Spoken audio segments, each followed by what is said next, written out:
say nothing, or we're both busted. We'll get what's coming after you. No, don't say nothing, or bon voyage to rendezvous. Trade fights for better views. We both need something new.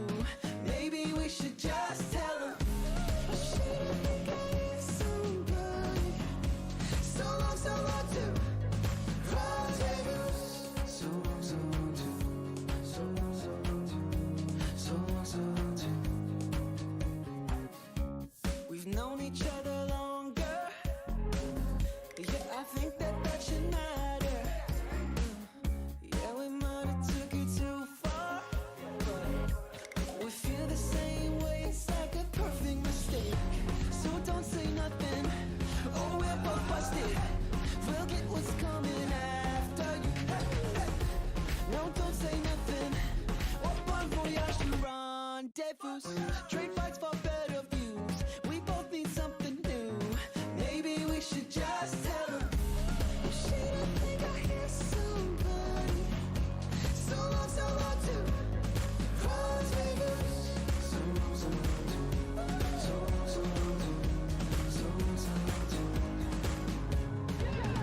Heart beats faster when you're around. I can't hide it when we're loving this loud. Heart beats faster when you're around. I can't hide it. They gotta know. Maybe we should just tell them.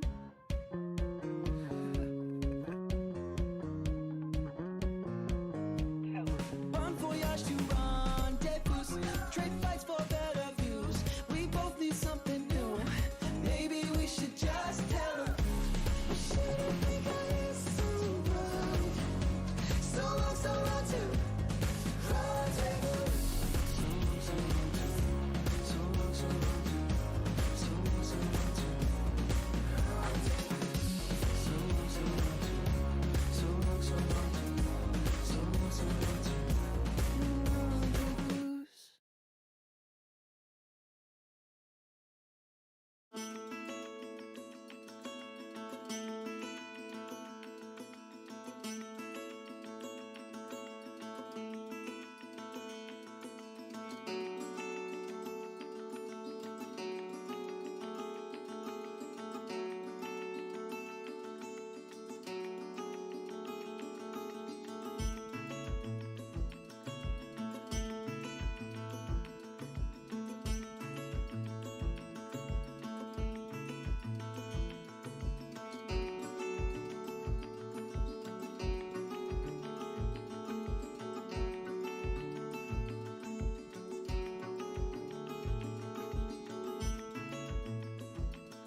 Hello.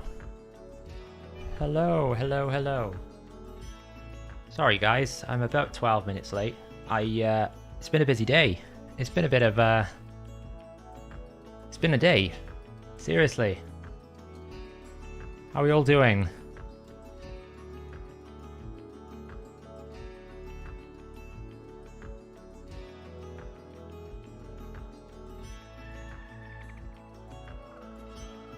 I'm in the corner. See, I've changed it to this view for this one because last time my head kept getting in the way with all the artifacts, so I figured we'll go with this one. It's always difficult with Raid because you know, there's so much on the screen. So if anyone is having any problems with the optimizer, make sure you update the optimizer. We are nearly complete with the maintenance, but the rest of the optimizer should work fine. All the champions are in there now, all the new stuff, the artifact set is in there, all the different accessories for the new faction. So you should be okay. We're just finishing up the last bits of the team suggestions. We're going to go through some changes on stream that we've brought with this update, which is a part of it is quite complicated, so I'm going to explain a little bit. So, you know, it should be live. But if you are having login issues with the extractor or any problems with the extractor, just hit login, just hit the installer, get it updated again, because it could have been that you missed a version between a version. No, that is something I didn't get round to just yet, Pocket, but I have the multipliers, so we can go through any multipliers you want here. What I was running before I went live was actually my sort of script that kind of analyzes and compares the champions against each other. So we'll have a bit of a comparison live in terms of where do the champions sit. We can have a look at how champions rank against each other. So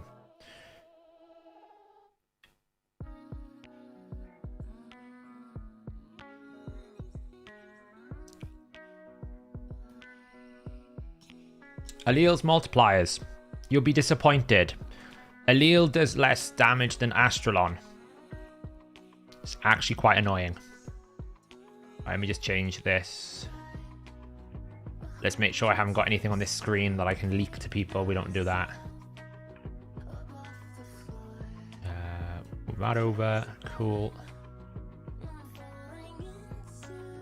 One thing I noticed with the optimizer, when I did update once, may have updated earlier, but when I click out of the build, the pop-up portion just hangs out. One thing to note was there could be some issues with battle reporting at the moment, because what we've done is we've kind of turned off some elements within the optimizer that records some battles whilst we update the databases. So it could be a little bit clunky for another hour or so. We're almost complete with it, but the extractor should work okay. You should be able to optimize champions. You think the new faction is disappointing? Oh, the new faction is amazing. Do I have access to the test server? No. Don't be silly. Me with test server access? No. So right now I'm running a script. Oh, I think it's finished. That's cool. So all I'm going to do is I just want to pull out some damage numbers before I refresh my little table here, so that I can do a comparison later on all the different champion changes. I think there's only 2 multiplier changes in the update, so.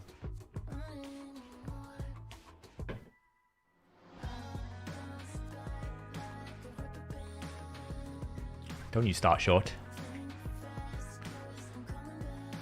Question on general count progression. After getting all dungeon 20s auto-friendly and Ultra Nightmare Clan boss, where's the best place to focus? I just got Arbiter, but a bit lost on where to focus next.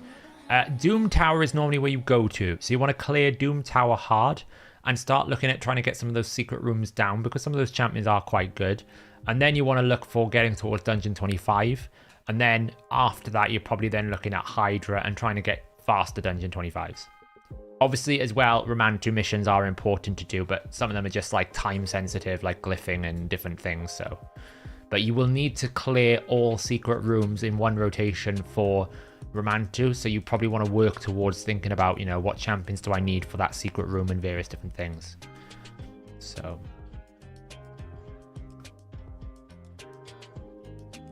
see, Dreadnought, I never actually used the test server for my own content. I was doing Hellhades a solid, and I knew that he was on holiday and I knew he wouldn't have time. I went on the test server to figure out all the blessings for him. Now, granted, I used some of that information myself to kind of go what's good for blessings and stuff, but I never actually created any content off the test server. That was what was annoying about it.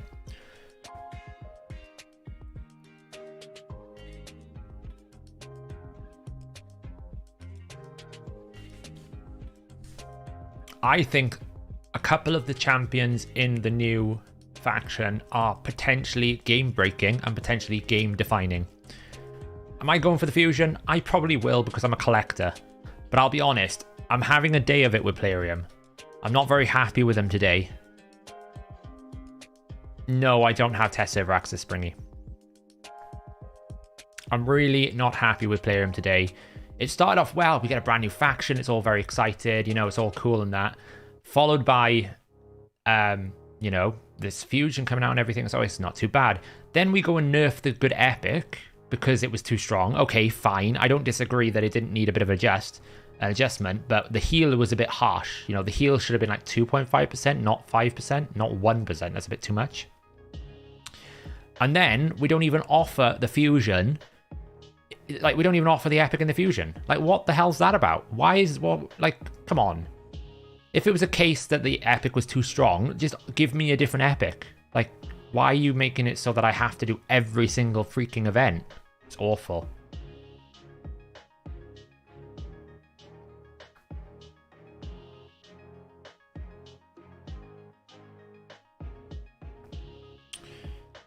Yeah, but Scott, what you got to remember about Ornn, you have to remember this about Ornn.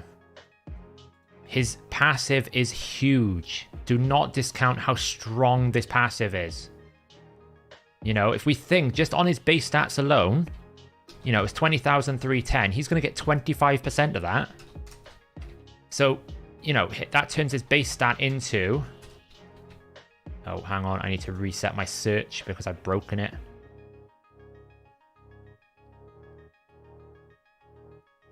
My poor PC today has been through the ringer. It's had so many things thrown at it. So if we go 10... Oh, come on. 2310. How much extra does that passive give him? Well, he's going to get an extra 5,000. So actually his base health is nearly 26,000. And when you think about 1,189, again, he's going to get 25% more. So actually his base stats are very strong. You've got to factor that in. And it doesn't take an awful lot to activate that. That's just like one round of enemies. So as long as you don't take a one shot, you're okay. Yeah, the lack of epic is bad. I'm hoping they change it. I hope they put it in.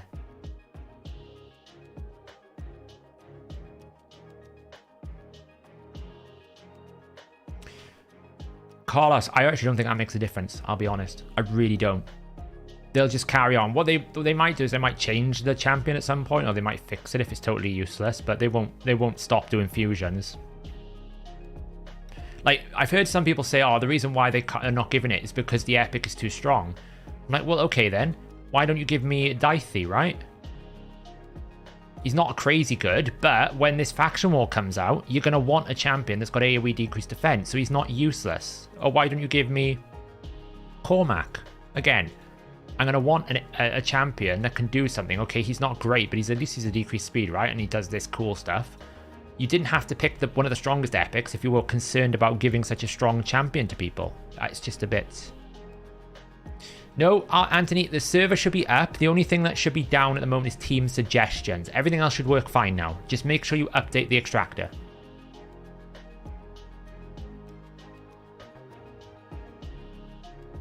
I agree, Woods. That's exactly what I think. So basically, in my opinion, this change where they've halved it from what was it? It was 30 buck to 50 down to... I can't do math today. 5, 10. So it's like 25% chance from 50% chance. That's not too bad. Okay, it's half a nerf, but it's not so bad. This 1% is just brutal. And then you take it to 75%. So either you have 100% 1%, or you have 2.5% and 75%. You can't really nerf both, because I think that's just too far. But keep in mind, he is a 3-turn cooldown, where people like Uragrim, I think, is slightly longer. He does have an activator, which they didn't touch. That's a 100% chance to activate poisons. And he is very innately tanky. So actually, I still think he's better than Uragrim if you don't require Uragrim's cleanse. I still think he's got some strength. You can probably still solo Dragon. It's like when Uragrim was nerfed, everyone's like saying, Uragrim's useless. I'm like, he's still okay, he's just going to be slower. Now, whether or not that's too slow for your liking is a whole nother question, but he still can do the job. I'm pulling all Sacreds, Moth. I've got 10. I was going to wait.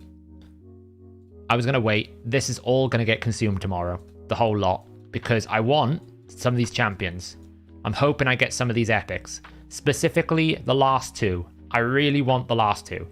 More than the legendaries, to be honest. I wouldn't mind Elva, but these last two, I want those two. More than anything else.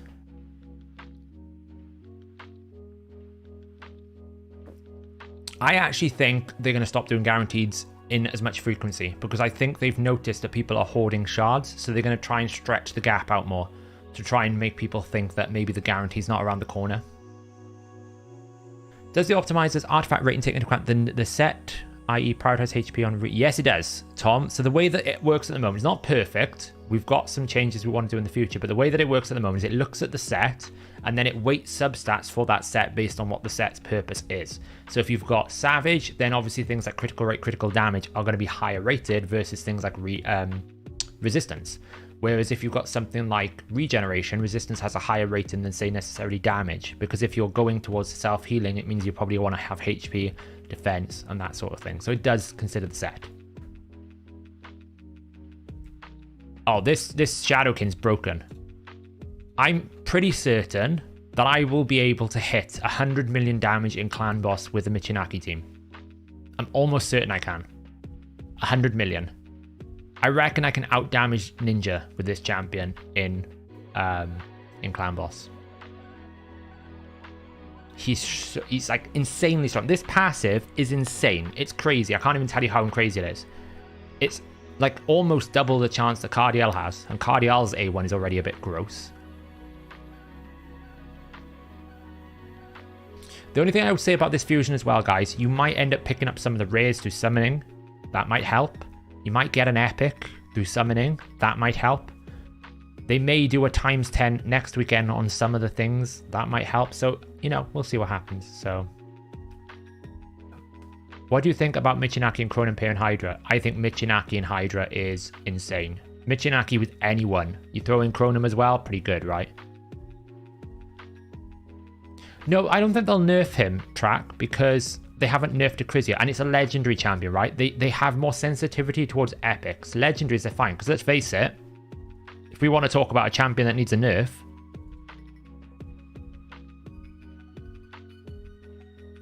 like if we want to talk about a champion that should be nerfed, it's Theodore the Savant. Theodore the Savant, and also this stupid thing needs a cooldown of more than 1 turn.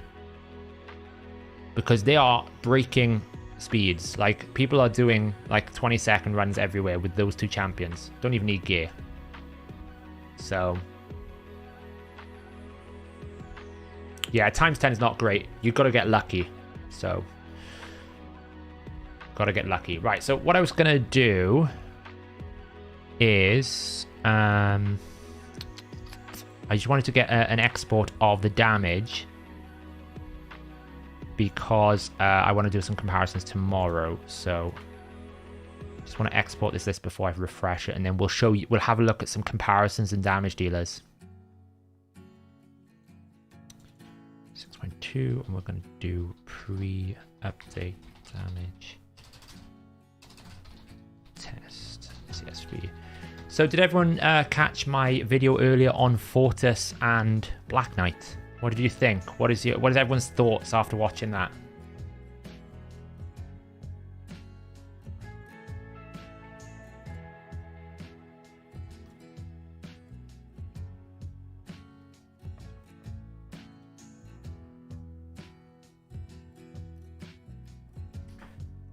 Does the ×2 event also includes Mercy? Well, your Mercy will count into it, but Mercy for Sacreds are irrelevant. It doesn't exist. You need like 60 odd shards.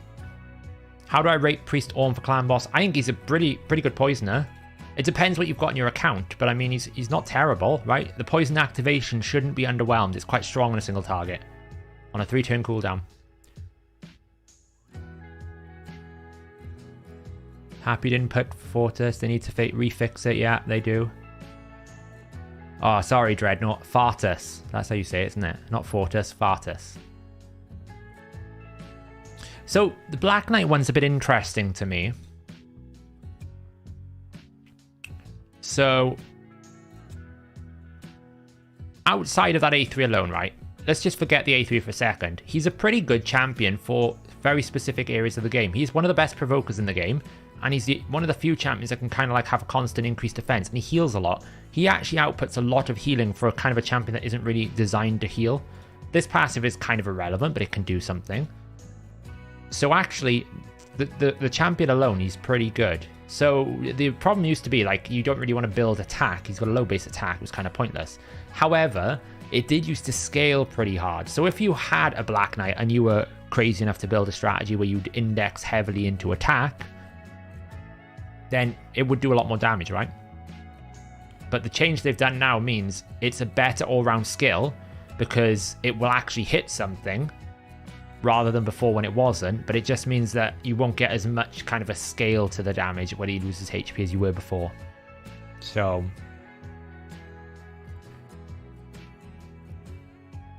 yeah, I mean, if we had a HP buff, it'd be nice. How do I upgrade my Great Wall? You mean your Great Hall? Pick single target teams, try to get to goal 4, goal 3, and just try and improve your team so you can get some good clears. That's what I would suggest. There's lots of one-man teams around. Like, I don't think I've pushed much arena right now since the reset. So I'm like mid-tier goal 5, and if I refresh, like, these sorts of teams, if you're fast enough, you can clear. But it does get a bit tasty. Like, that's a level 19 ARB. Don't be deceived by that. It could be really fast. But, you know, there's teams out there. Just look for ones you can quick farm.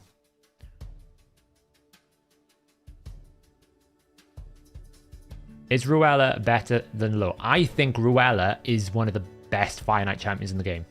We're going to go through some of them in detail, probably. But I think Ruella could allow you to replace Allure, or at least make your Allure hit a lot harder.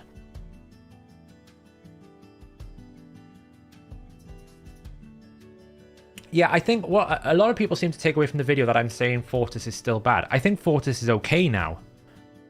I think his damage numbers will be quite good. We're going to build him tonight, probably. Actually, while we're here, let's have a little... I think I can upgrade him now. Oh, there we go. Look, we'll... seeing as there's a champion training going on, I'll use very little silver that I have.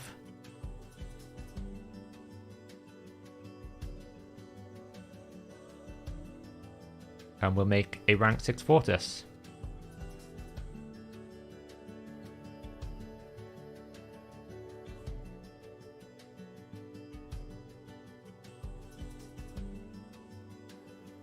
Now, I haven't fully booked him because I was struggling for books. I had so many champions since last time to book that even though I had 24 books, I couldn't get all of this done. But I did get his A2 fully booked, which is nice. His A1 doesn't really matter. And of course, like, we would have liked 20% more damage, but we can do some testing on him. Let's just make some of this because I can't be bothered to do the potion keep. Technically, this is wasting clan versus clan points, but it's fine. So we're going to build in with the optimizer. I'm going to go through some changes that we've done to the optimizer as well. This was just some gear that we had. I don't think I've got an awful lot of masteries on him, but we can test it. We can have a look, see how good he can do. So we're going to have a build on him. Is Ruella available now? All the champions are available now. Ruella is insane. Ruella will match the damage of Krutraxa, in my opinion. So I run this team right now. So if we go into Fire Knight. Fire Knight's on at the moment. Oh yeah, I was testing Franox. I wonder how good this is now that I've super rated it. Yeah, it's cool.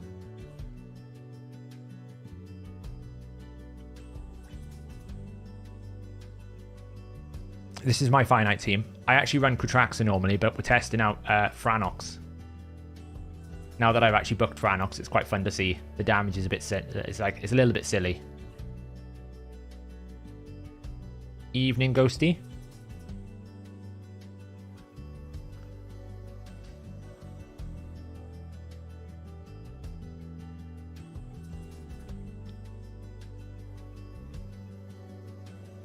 So watch the damage now of this if we can get it going, right? We put it up auto. One more. So this ability here now, there's no buffs up, inflicts 100% more damage. 107,000 without weaken out. Now if we consider that, like, my fully 6-at Seared A1 with full damage is not even getting anywhere near that. I've hit like nearly 400,000 with that A1 in Clan Boss. It's kind of gross. I'm pretty sure I can get like a 1.5 million hit on a decapitated head in Hydra, just with that ability alone. Drogon, it is currently down whilst we populate the database. The last time I was speaking, let me just check.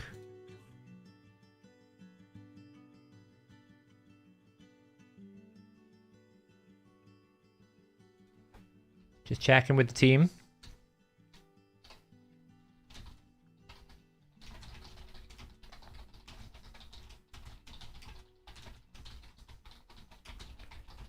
So the last time I checked, we were nearly through fixing the back-end database. We're basically changing the database models over a little bit so that we can do a lot more things with the optimizer, like filtering and giving you more stats and information and being able to store more values. So that's why we had to take it down, because we didn't want to break it whilst we were sort of restoring and transferring the database. That should nearly be done. Everything else should be up, but hopefully team suggestions within the next hour or so should be back online as well. And there is some cool new features in that team suggestions that you will enjoy. Hint, hint, filtering.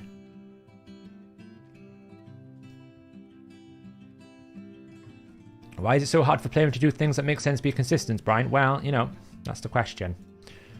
So the team that I normally run here is Kratraxa, right? So for Stalag Strong, if you want to, you asked the question, should you build Kratraxa? Well, this is what Kratraxa is probably best at doing right now, if I can find her. I'm pretty sure I need to open that. I don't want to use that. I don't want to use that. Save.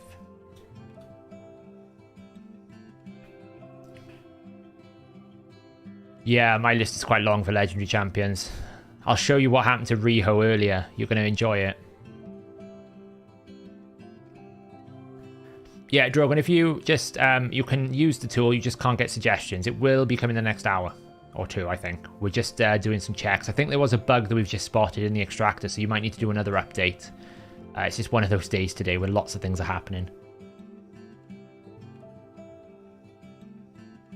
So this is what Kratraxa is really good for. She does a lot of damage, she ignores defense, but it's not as high as damage now because she's quite an old champion, right? There are newer champions out that can do a lot more.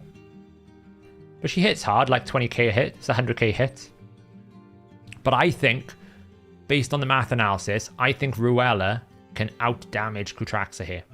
Because it's not just about her damage, it's about the fact that Cruella will do weaken. It's the fact that Cruella will do increased crit rate, and she will boost the turn meter. I called her Cruella then. Cruella, Ruella, you name, whatever name you want to call it. I think she replaces Kratraxa here, and then you have like a conversation of either I run Allure slower with more damage to try and kill this boss quicker, or maybe I run more damage across my team because I can run them slower because I'm getting a 20% turn meter fill. There's lots of options and flexibility. No. Is Ruella available now? Yeah, she's in here. That's not the one.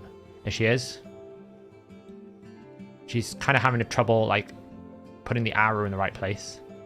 But the nice thing about her, she's double, triple hit. But this ability is really good because it's not each hit has a chance to place one of these debuffs. It's each hit has a chance to place all of the debuffs. So if you 3%, she's going to reapply them. So it's really good, right? And I think she is she strong affinity or neutral affinity? Never remember these things. So she's neutral affinity. But you also get with Ruella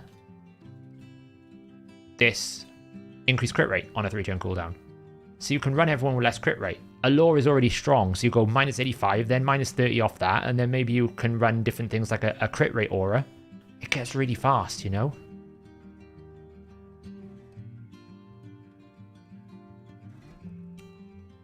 Should you summon 12 Sacreds tomorrow? It is up to you. I will be summoning my 10. But that's because I am impatient, I want the new faction, and I also want the skeleton head. So I'm going to risk it. But the good thing is, at least there's now 6 epics in the game that I don't own. So it's not so bad. Does Richtoff need damage to solo 25? No, he does it through poisons. Where can you find Hydra chest drop percentage? I don't think they're in the stages tool. Are they in the stages too? No, I don't think they are. Actually, I don't think we've got them anywhere. Yeah, it's a good point. I don't think we've got them anywhere. I'll have to dig it out and put a page up. Would a Ruella Allure with an ally attack speed run the finite even more? That's what I'm thinking, Wolf. There's options here, because you also get the decreased speed. A lot of the fast teams don't carry decreased speed with them. She'll give all the primary debuffs you need, plus she's going to steal turn meter, so stealing is important because it's a net 15 gain. If you think it's like, he loses 15, I gain 15, that's like a 30%. That's an Armageddon one. Also, 112 base speed is so fast. Like, she's so easy to speed tune. I'm so excited about this champion. I'm thinking you can run her in Clan Boss, you can run her in Fire Knight, you can run her in any area. I think she's so good. How good is Jing Wong since I got him the first lot after 18 months? Jing Wong has one use and one use only, and that is if you fight a Kaimar in the arena, he counters Kaimar. It's about his only use. But you basically get Kaimard with a sleep. He basically cleanses all your allies and puts a block debuff on them. That's kind of his use. Won't your team run out of crit rate buff? Not if you run her super fast. As long as she's going super fast, you could probably run her on like an off speed. Am I going for the fusion? Yeah, I probably am.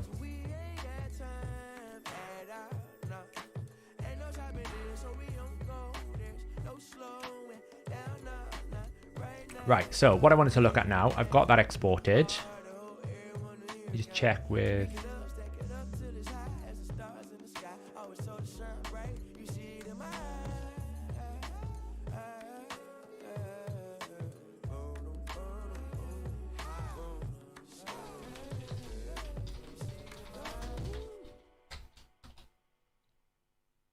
So I'm just checking with the team to see if it's safe to re-enable team suggestions.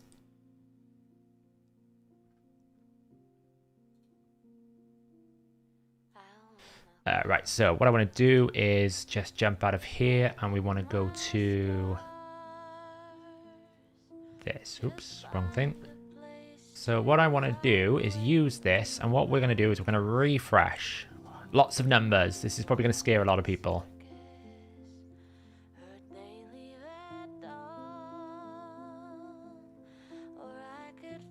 We have that already, Suharos. If you go to the sets tab, you should see lots of chest pieces. If you select one of them, that's basically saying don't include this artifact set. No, Alpha, I think they'll drop a big one right at the end of the year. They always do. If you think we had Hydra and then almost instantly we had all like the duplicate system and everything. All good, Suharis. No problem.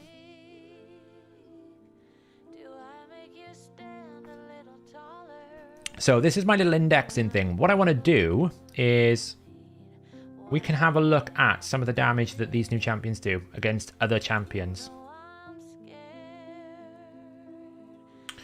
So if we have a look first on some AoE champions, let's have a look. Let's have a look at Rue. Who's an AoE champion? Let's have a look at Aileel. I think Pocket wanted to have a look at Aileel. Let's pull him in. Who do you want to compare Aileel to, guys? Who do you think he does damage to? I need to change the faction name now because they're not called Naziran Elves anymore. They're called Sylvan. They used to be called Naziran Elves. They're now called Sylvan Watchers. So he's attack based, right? So the one champion I think he's very similar to is Astralon. And look at the damage difference. Okay, you want to look at Ray? Yeah, we'll throw them in. And let's just throw in the obvious ones like Baron. Let's throw in one more champion. Who's the other champion you want to think about? Let's just throw in someone like Herndig. He's kind of like a good all-rounder, yeah? Do we see the problem, guys? Anyone see the problem with Aileel already? Is it zoomed in enough? It's a bit difficult because it's obviously spreadsheet. But how's that? Can everyone see that? Is it too small, too big? So in terms of like how this calculation works, right? It's basically taking their base attack, books, and sort of base characteristics. So it doesn't like build them properly. It's not putting anything like crit damage on them. It's giving us like how much does the attack base scale, We put savage gear on them so that everyone has savage gear so that we can correctly assess people who do ignore defense. Like Baron does 50%, so obviously he's going to do more damage from savage than, say, someone like Astralon who doesn't ignore any defense. Then we can kind of index them, throw in different effects, and put it against a target of a defense. So when I'm talking base booked, this is kind of the clan boss defense level. So if Aileel was hitting clan boss, comparative to other champions, this isn't the damage they would hit because we haven't put crit damage. It's not built out fully. We don't have all the different effects like masteries. I don't include debuffs like decreased defense and weaken. We don't include any of those things. All we're looking at with an attack buff, with his base attack, with his books, with his savage gear, how does he compare to someone of a similar ilk? You know, what we're indexing them. And you can see, like, if he was hitting a clan boss, we're at like 30,000 index. Versus Astralon, who's 35,000. Herndeg hits more than Aileel. This is a Void Legendary. A brand new Void Legendary. It's not doing damage. It's so bad. Is it zoomed in enough, guys? I mean, I don't know if I can... I'm trying to see if I can make this a better view. There we go. Let's zoom in a bit like that. I can always scroll across. Let's just actually take away some of the fields we don't need here. Champions. We don't really need crit damage. We don't really need the health. Oh, mind you, the health is important. Rarities, probably not. And let's just take away some. These. Booked.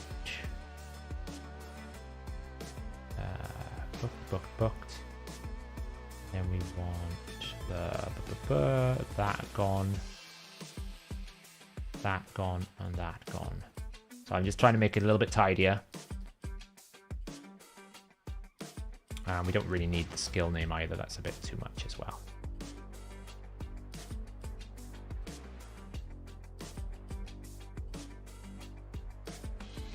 Visualizations. If anyone's used this tool, it's Power BI. It's very good. I used it in my last, kind of learnt it from time before. Right, that should allow us to zoom in a bit better now. There we go. Is that better to see? Everyone can see that?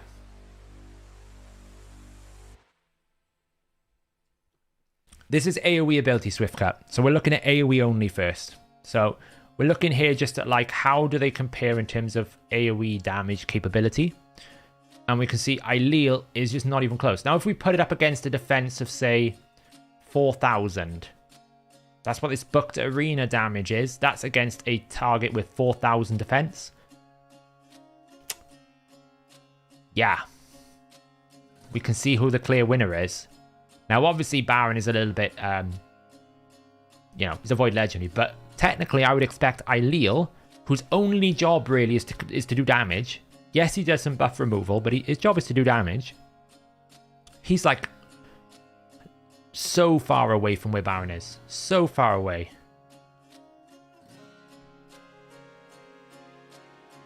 I could never get my head around Tableau. I'll be honest, Yanis. I started with Power BI. Maybe I'm just biased because that's where I started, but... yeah, his A2 does. But obviously with his A3, the reason why it's godlike here is because it's counting the single target hit as well. It's counting the overall skill when it rates it.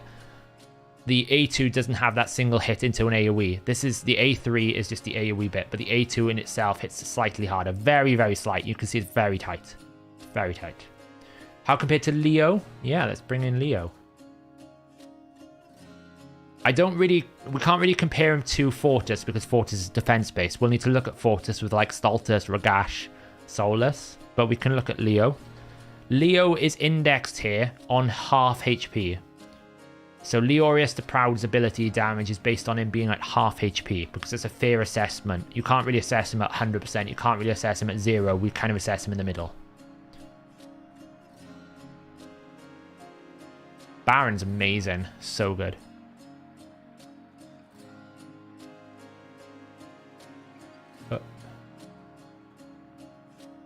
If we want to look at... What about Ethos? Ethos is always a kind of a benchmark, but he's a bit dated these days. But you can see he's still nowhere near Ethos. Like, you know, Ethos is like 20,000. He's at 15,000. He just doesn't hit hard enough. How does he compare to Kale?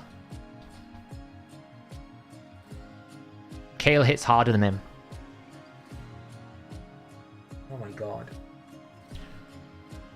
Kale hits harder than Aileel.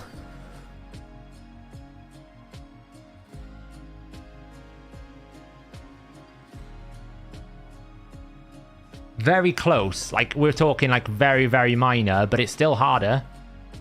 Like, it's a rare champion hits harder than a Void Legendary.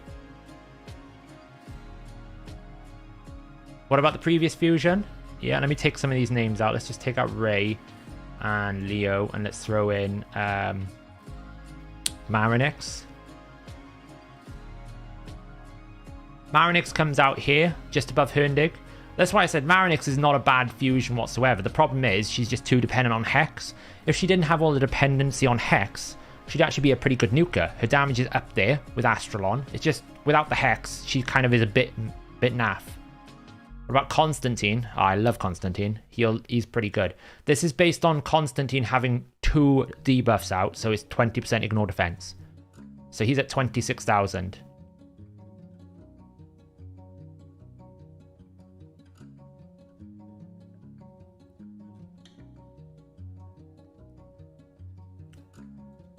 We can throw in someone like Vlad. Yeah, Vlad. Often maligned. Vlad the Nightborn hits harder than him. We don't look at Trender.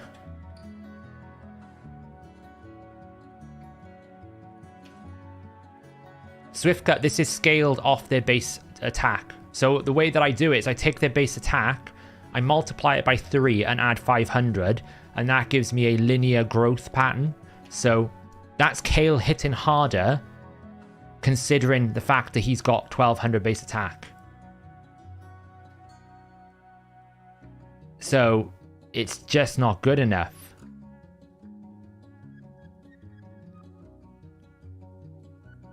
Yeah, can I check Gembo? Sure. There you go, Gembo. He's on about Kale tier. People like Gembo because it's great into Leorius, basically, but he doesn't hit super hard. Nogorio, yeah, we can check that. Let me get rid of some of these other ones.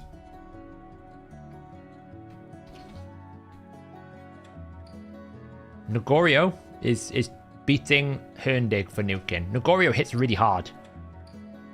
Nogorio does hit hard. He is a counter to Stone Skin. The problem is he doesn't ignore shield or ignore defense. We'll have a look at single target abilities now.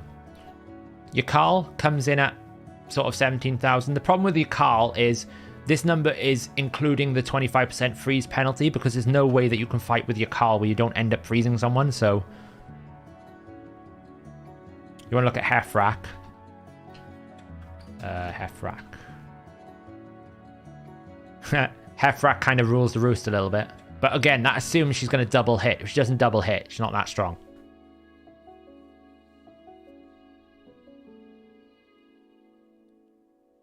Is there an emulator to play Raid on a M1 chip? Can't you play it through Player in Play?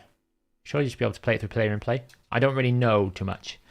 Okay, I'll check one more to Hanak or 2-Hack. 2-Hack is weaker than Aileel. We found someone who's not as strong as who's weaker than Aileel. We've found something. Single hit Hefrak is basically strong. Is basically on par with Aileel, if not a bit stronger. When I'm on day 120, will it go for Ornn or make the fusion? I think if you don't have Lysandra and you don't have Deacon, the A3 is very powerful on the fusion, but it's going to be a hard fusion, so it's up to you if you can do it. The Epic is worth going for at that early game. I think he's still good. So if we have a look at single target abilities, okay, let me just edit this table again. Take out some of these fields that we had. What do we don't? We don't want. Let's take out the name. That. We'll keep that in.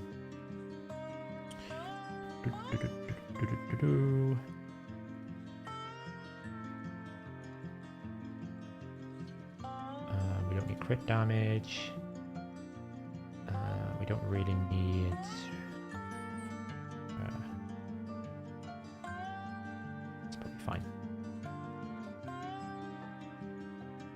Actually, let's take out the faction name. We don't really need that.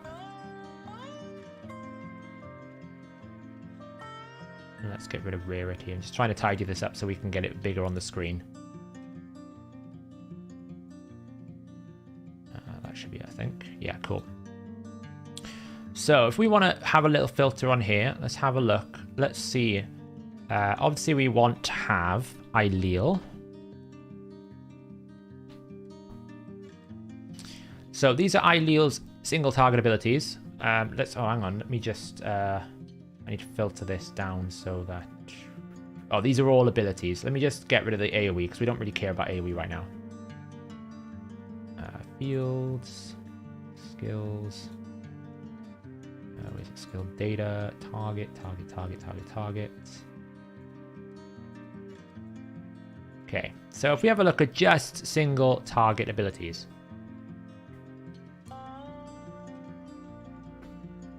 I probably Jason because of the way I filtered it. It could be as well that I've adjusted things. Because since the spreadsheet, we've changed a few back-end things to support things like Savage. Now that we know Baron can do Ignore Defensive, some changes. I need to update that spreadsheet on the website, actually, so that it's more accurate. So, if we have a look at champions, you want 2 hack. Okay, 2 hack. He's not going to hit. Oh, he hits harder.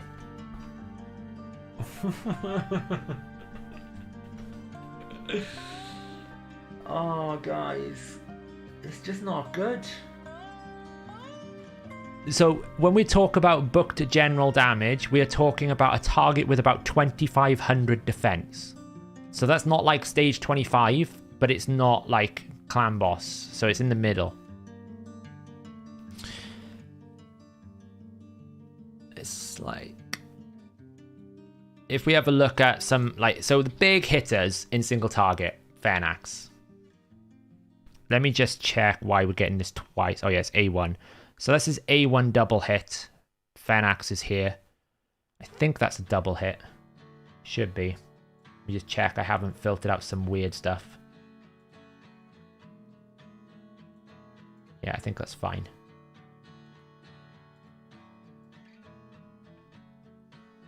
Yeah. So that's Fernax's single hit.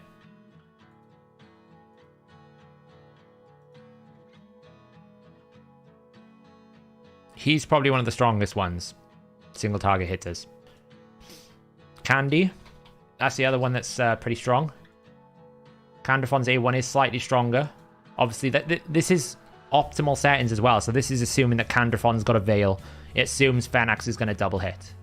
Fernax's A3 hits harder than any of Ailil's abilities by quite a big margin.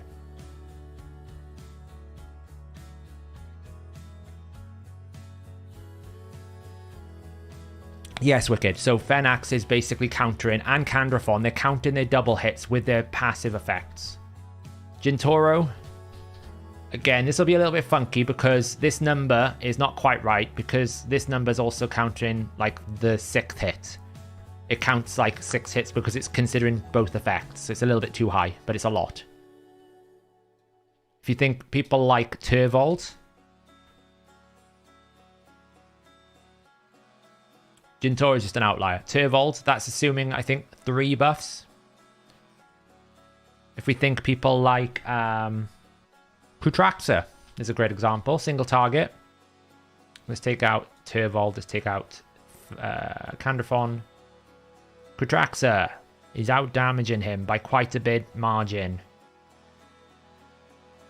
Now, A1s obviously are indexed slightly differently. A1s are typically lower damage. So you've got to keep in mind, if an A1 is coming above a secondary skill, it's hitting really hard. Is Ninja's A1 here?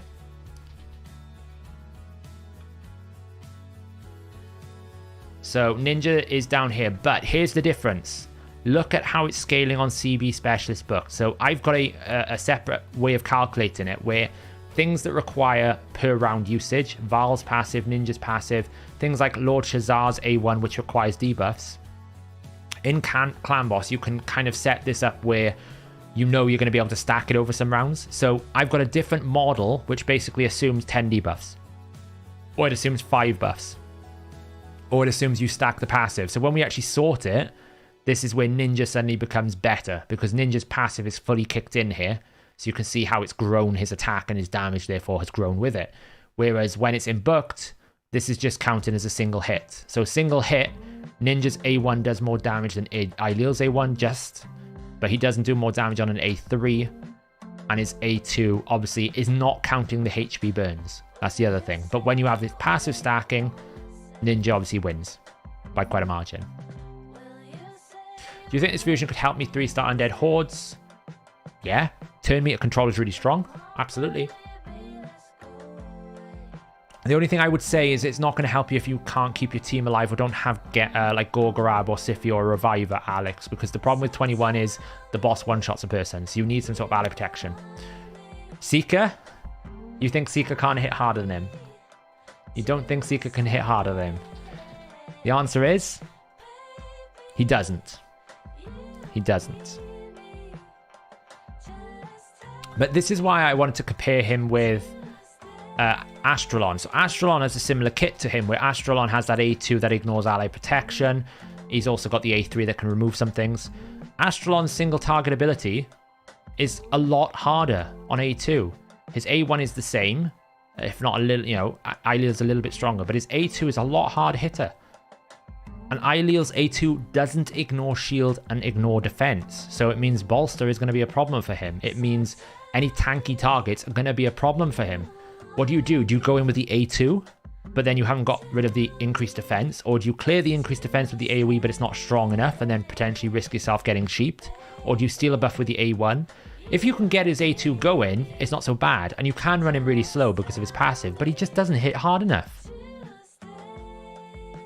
We haven't looked at Ruella yet. Should we put Ruella against him? Do we even want to put Ruella against him? She matches a Void Legendary and beats him on the A1. Ruella is out damaging Ailil, pretty much. Because when you factor in Ruella's going to give herself increased crit buff, he doesn't do that. Ruella's stats will grow a little bit more. She'll have more stat budget. So she's basically matching Ailil. And she triple hits, right? So if you wanted to kill a Rotis, you could. Like, what is the point of Ailil if he's not going to kill someone? Should we put him against Cormac? Look at that, Cormac the High Peak. He's not that far off, and he's a useless one. Dithey? What do we reckon about him? Oh, he's a bit lower. What about, what was the other one? Is Pathfinder Kate. We'll have a look at all those damage. Do you want to have a look at Marinix's A1? There's Marinix's A1. Hits really hard if it 4 hits.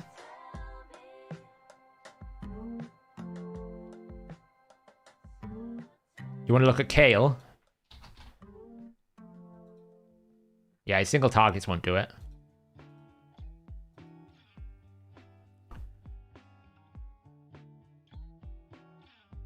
Honestly, I think what's happened is they've gone into it and they've gone, we want to have an arena counter. So they've designed a kit that is great. It reads like, pick a Necret protected target, pick it and kill it. The problem is, they've probably thought, it's a little bit too strong. So instead of adjusting the kit down, they've just adjusted his damage numbers down. But the problem is, his job is to kill someone. If he doesn't kill someone, he's useless. So therefore, it doesn't matter how OP his kit is. If he's not killing someone to get that stone skin, it doesn't work. If he's not like actually killing anyone with his AoE, what does he bring into the team? Because he doesn't remove block debuffs, he can't place those debuffs if the buffs don't even exist. It's not like you can use him as like, okay, he's an AoE decreased defense and weaken. Well, he's not, because the buffs have to be out. So you can't guarantee you get debuffs. You can't actually guarantee you're going to place them. You can steal buffs only once, and he doesn't do any enough damage to actually kill anyone. He's just useless. He's terrible. He needs to go and get this A2 needs about a 1 multiplier increase. It's a 5 times multiplier. It needs to go to 6. His A1 probably needs another 20%. His AoE needs to clear block buffs. His A2 needs to ignore shield. If we can ignore shield, we can boost the damage. Then he's an actually scary champion and actually has viability.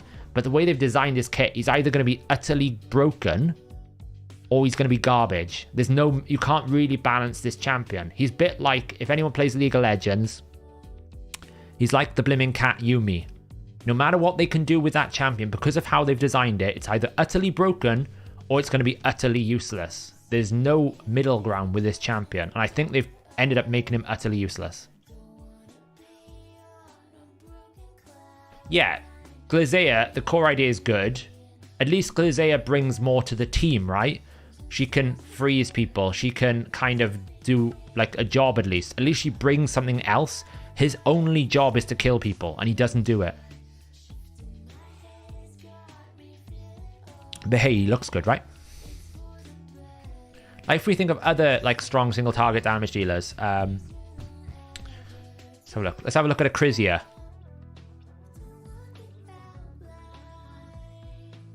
She out damages him. Obviously will, because it's max HP. Aina. This is how crazy it is. This is Aina's abilities.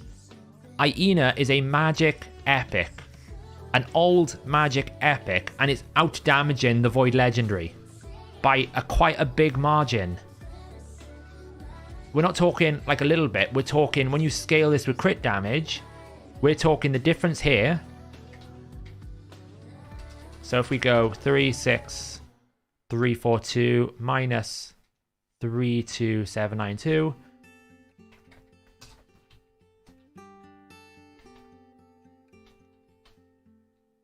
She's like 11% more damage. It's crazy, right? Absolutely crazy. Yeah, Errol's a good champion. Errol hits really hard. The problem with Errol is he needs the buffs that have been going around, right? That hits really hard, but the cooldown on it is so long. It takes so long to get back to it. He has no like extra turn mechanics. He has no like, give him lower cooldowns and he's good, right? I'm gonna look at Alika, queen of my clan boss team. 62,000, right? Yannicka.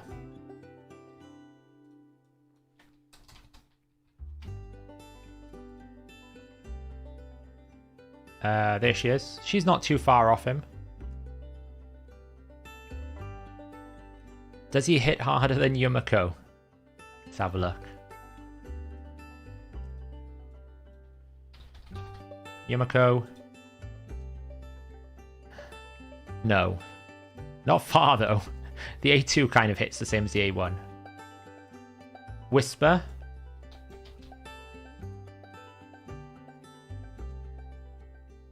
Obviously the A2 ignores defense, so the A2 will hit really hard.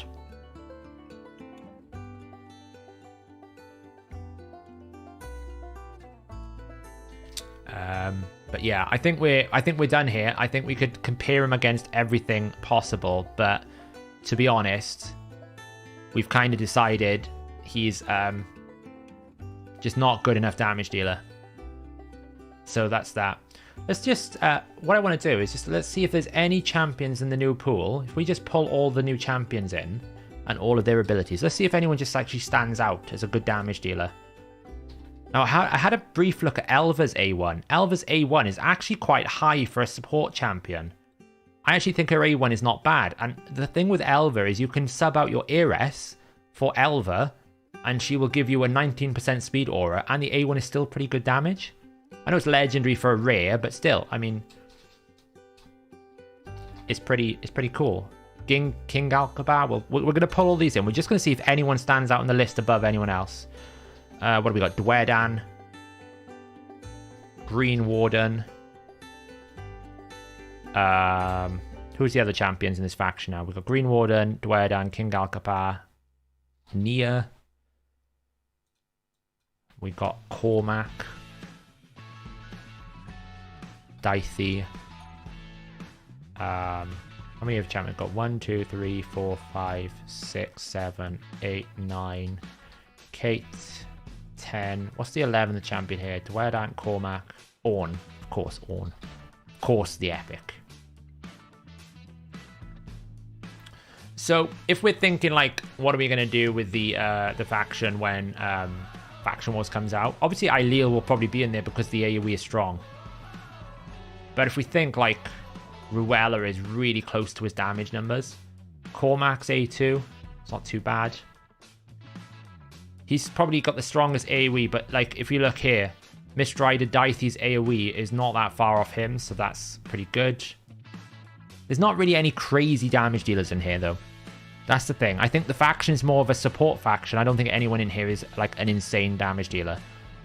But in terms of like Elva's A1, it's pretty strong, right?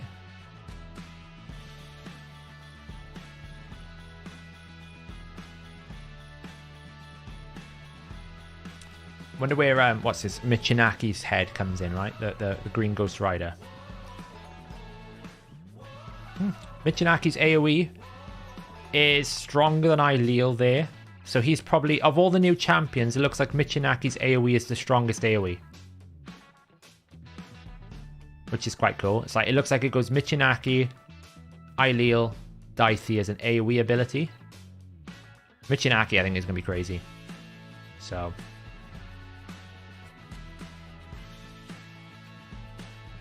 probably Pocket. I would have thought there would be more. There'd be more, yeah. There'd be more.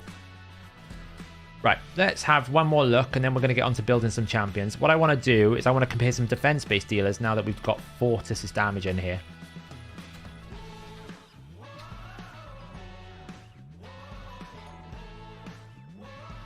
So we can see the A3. So I've coded the A3 here for Fortis at about 4 fears. So effectively his multiplier is like 3.9 because it's 3.5 and then 0.1 times the number of fears. So it's like every 1 fear is 0.1 multiplier. So if we look at Fortis, Ragash, Solus, Stultus, and Drex, those are the kind of really good nukers. Stultus. So he's actually coming out on my index higher, the strongest defense-based nuker.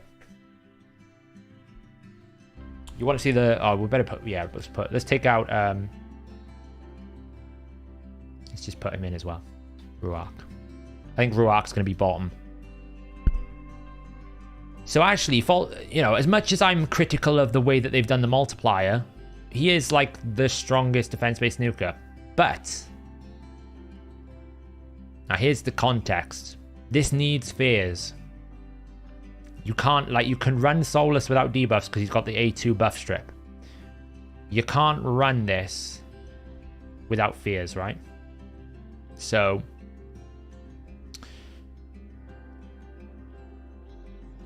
you know,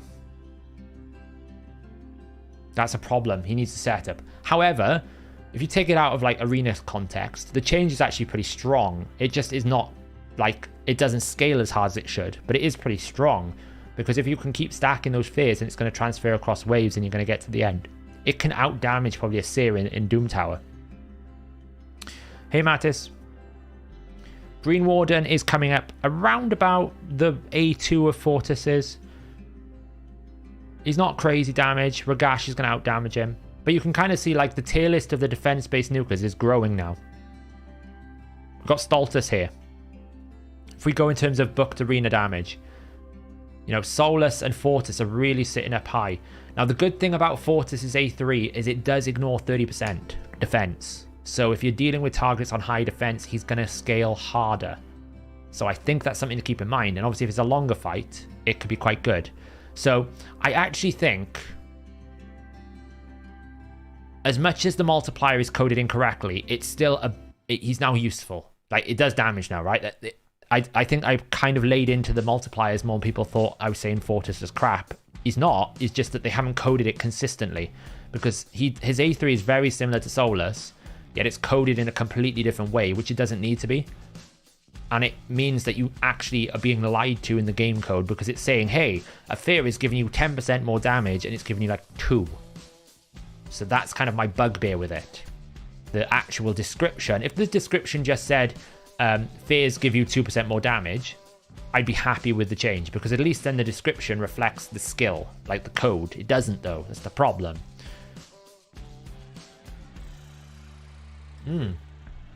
Any Harvest Jack users out there, did you see that they have changed And bug fixed him now, so he's not going to constantly keep putting poisons out or something.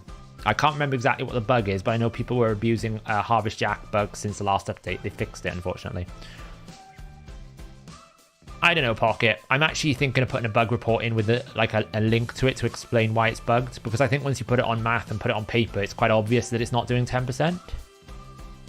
But hey, let's go and build Fortis. We can come back to looking at some more damage assessments if you want, but he scales a lot harder by the looks of this.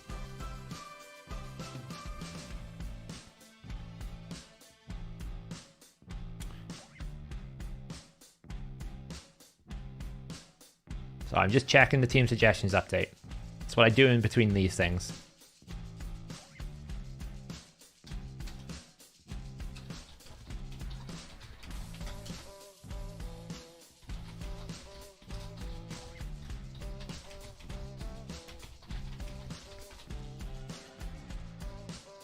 It's been a micromanagement day today where I've been doing like 3 things at the same time.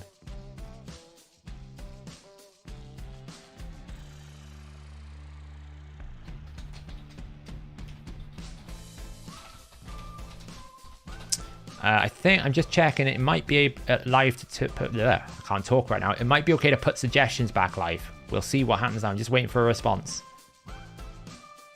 Hey, Cool Breeze, welcome. Oh, yeah, I kind of like passed over it very quickly, Woods. I actually think this champion, where is it? Like, what was the point of releasing? What faction is she even in? Bannerlords?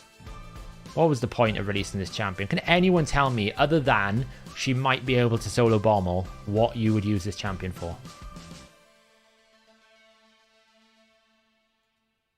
Like, I can't see it. Like, it's a conditional base decreased speed. Well, if I need decreased speed, I can run like someone like Nia, right? Or I can run a champion that doesn't have such a really awkward decreased speed to meter.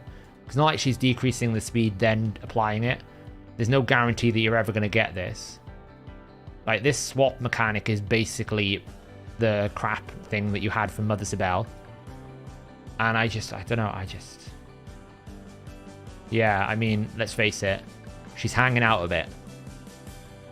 I might get demonetized if I look at this skin for too long. Let's just look at it from behind. It's safer, right? On an angle. I don't really know. There's no way it's safe to look at it. What's your impression about CBC lately? I have a feeling that many people simply don't care anymore. Well, we went really hard this CBC, but I think what you're finding is people are being strategic about it. They're maybe tanking some non-personals to get personals. Our clan, for example, didn't prioritize the last clan versus clan because we wanted a better matchup for this clan versus clan. So I think people are getting more strategic. When do you do a full 6.2 patch analysis? Maybe tomorrow. It might come out Saturday. It might come out Monday. I'm trying to make sure all the tools that we've got are updated first. Like, I need to get the multipliers and the website and all this kind of stuff. Don't, Helder. It's like, I don't know. None of these angles look like PR. So we're just going to close the skin.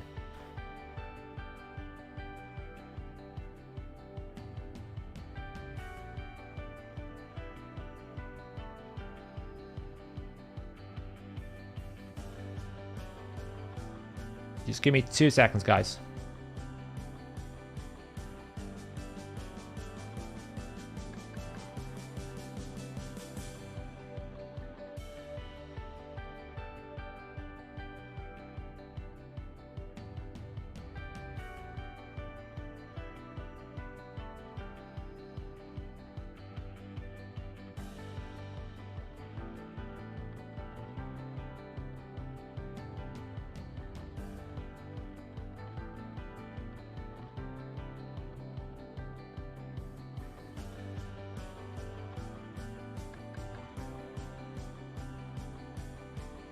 So I'm just conferring with our team to make sure, to see if we can put the team suggestions live, because I know a lot of people are asking for it. Anyone else got some CB chests lately without gear in it? You can have it happen, Ghosty. It's a very, very low chance. If you get enough rewards from the other like bundles of stuff, you can get a non-artifact update. It's very rare, but it can happen. I haven't even looked at what events we got to do. What have we got on? We got a fusion warm-up. Make sure you get this fusion warm-up done tonight, guys. Get that void shard. Pretty easy to do. Artifact enhancement event. 4,000 for it. That's so much. I'm quite annoyed that I'm going to have to go for this tier 2 soulstone now. I really am. I'm kind of burnt out with doing training, but, you know. Like, what are you going to do? And I think we've got Fire Knight. When's the Dungeon Divers on? Normally we can double dip.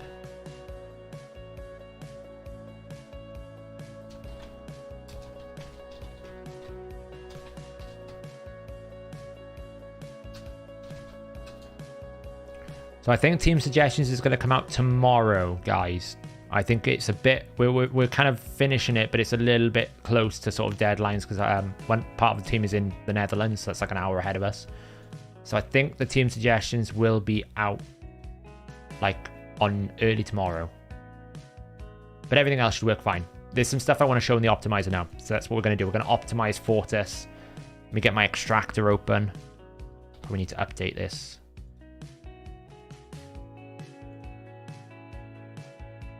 Oh, by the way, guys, do you want to see what happened to my Reho? So I had about 24 books, minus the one that I've got here from the personal rewards. Last question, is Uroth worth built into Soul Scribe if I have zero intensive booking him? Yeah, absolutely. You don't need to book him, but he's the best Scarab champion. It's like 100%. That's what you build him for. I would agree. Do that. I only booked mine because I was going to use him for Clan Boss. This is what happened to Riho. Where is she gone? She's around here somewhere. Got a 1-star awakening. Fully booked the A1. Fully booked the A2.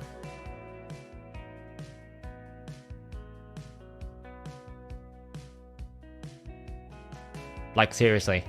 I'm so annoyed. I was trying to spread my books to key champions and I was just like, ah. I watched every time I was doing the 2-book trick and it just dodged it so hard. Painful, right? I know. And then you get some other champions like this. Where is she? I think I put her in the vault now, have I? And then you get some other champions, you throw 1 book on it and you land it perfectly, right? We don't really care about the A2 and A3, but hey, cooldown. Landed it. Yeah, I mean, I don't know if it's a trick, but I'll often, if I'm trying to book one particular skill, like this, for example, say like I want, let me see, where is it? Say like I just want to try and get books on the A2. I'll try and book like 2 at a time. I don't know if it does anything, but I've just got this like internal bias ever since I started playing the game that 2 books will land on the same skill. It's pretty good for that, but it didn't really work out for me this time. You know, I didn't really get a chance to book Valkyrie. I booked a little bit of Snick Track trying to get the A3, and I kind of got some of it, but it all landed on the A1. It's pretty dismal. Ukko needed another book. And I got all the books here. I really only wanted the books here, but hey, we'll find out. So we are going to build Fortis with the optimizer. And we're going to see what we're going to get. My Raglan is the supposed Acrisia that I was meant to get, that I didn't get.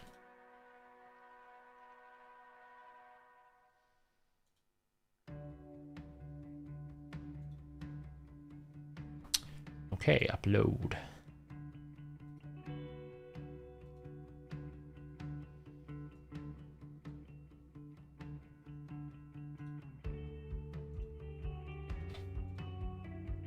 So I got some cool new things to show you on the optimizer today as well, which some people might think is just pointless, not really relevant to them, not important. Other people might really enjoy and find useful.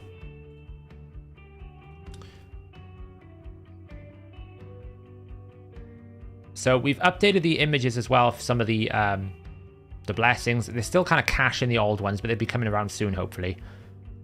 Should be a little bit better. Where is he? What is he called? Fortis.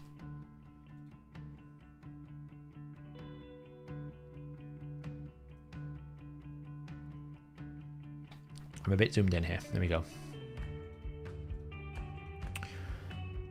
So Fortis now should hopefully calculate damage correctly. He's NA in at the moment, which is never promising, but I'm hoping...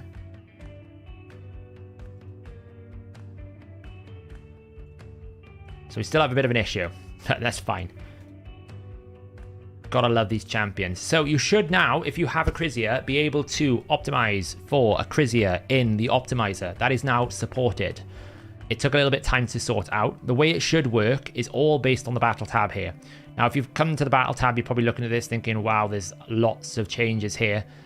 We wanted to support more and more things in this game. There's more champions coming into the game that have like crazy multipliers, conditions, and various different things. So that is kind of why we've updated this battle tab here. I don't know why this image is missing. It wasn't missing when I tested it before.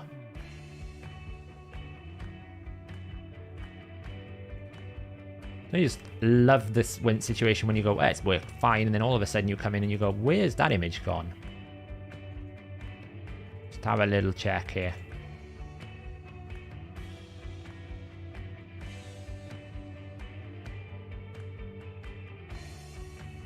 Oh, that's... I didn't do a punctuation error. Of course I didn't. What about the new Shadow King defense-based champion to other defense-based nuclears? He's very good. I think he's very good. I think if we look at here, you can see... what's his name? Michinaki, right? I keep calling him Ghost Rider. So he's at Stultus level. A little bit lower. All of his abilities. But you gotta remember, like, Michinaki's gonna be A1ing a lot. So yeah, Karem, I've put lowercase L instead of uppercase L. It's fine. It's a thing. I'll fix it in an update.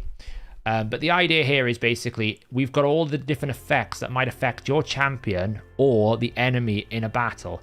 So say like you've got a champion like Robar.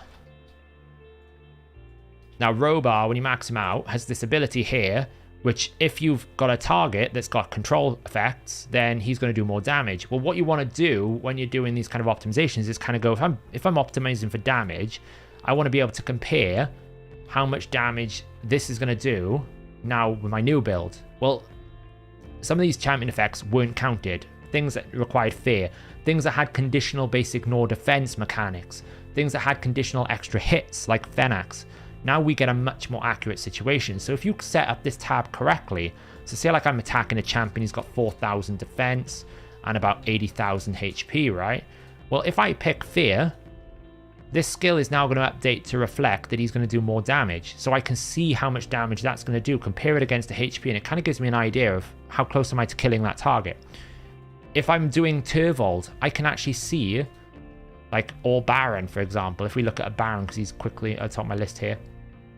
Baron's A3 will increase the damage based on the number of buffs, right? So if I basically say, okay, well, we're going to have increased attack. Let's say we're fighting the clan boss, and we have 1520, or was it 250 level, 1520 defense. We're going to damage mode. We want to pick the A3, and we can kind of say, okay, well, the boss has got decreased defense. We're going to give him weaken as well. So you can see the number is changing constantly here every time I change the weaken. It's live updating. Now, maybe I want to have... I want to see how much damage he's going to do by adding more buffs. So if I give him an increased speed, how much damage does he do? If I give him increased crit rate, how much damage does he do? If I give him increased crit damage, how much damage does he do? If I give him a shield, how much damage? You see, so this is kind of going to give you the flexibility that you need to optimize damage more efficiently and more accurately, and it should also support all these champions coming in with all these different conditional effects. Fortis is a classic example. The fears are conditional on his damage, so we kind of want to know, like, it's not quite perfect on here because really what the next update will be is almost like an ability to increase the counter. Obviously, it's only allowing you to pick one continuous heal, but you can have multiple ones. They can stack, right? So there's more to be improved. But at least now you can actually see it in the optimizer before you go and change anything, before you go into the battle and try and mess things up in the game. You know, is adding an extra buff really going to make a big amount of difference? How much is it going to be in realized damage against the target that I'm attacking here? You know, what happens if I lose decreased defense? How much damage does that change by? Now, it's a busy tab now, so we probably need to do some optimizing in terms of getting the interface a bit better. Taunt will be added. It's not there yet. I haven't added it today, but it will be added. It's in the background. It's not enabled it. And hopefully we're going to make this lookup from the stages tool automatically in the coming updates. so that you don't have to enter these numbers yourself. You can almost do like a reverse lookup into the stages tool, pull the specific stats you want. Maybe you want like how much Netheril has in stage 25 of Fire Knight, well, you can pull that number in. Does this work with Seer? Well, Seer has a special thing, and probably not a lot of people realize this because we added it in a little sneaky update. When you optimize Seer and you pick Karma Burn, you get an extra field which tells you how many buffs you plan to remove, and it will change the damage. So if I attack a target with decreased defense, and I say 9, 10, 11, 12, you see the damage is going up. So you can actually do a quick calculation in here to go, well, you know, this is actually built for a Netheril. This number here is if I'm targeting a Netheril in Fire Knight 25, which is the highest kind of HP based defense. This is going to tell me whether I can kill it. So how many buffs do I really need? I probably need 12 buffs to safely kill it. It's at a 0%, so you've got to remember it can always minus 10%, so you've got to keep that in mind. It's averaging the 0% range. But that will give you an ability to quickly go, okay, if I get 12 buffs out here, if she has like increased attack doesn't matter, increased crit damage doesn't really matter because she's going to strip all those buffs. If it's weaken out, oh, I even need less. So with weaken, I can go to probably 9 buffs. So weaken is going to save me 3 buffs. So the skills tab, unfortunately, is premium only. It might be something we have to review in the future, but at the same time, it's a perk, right?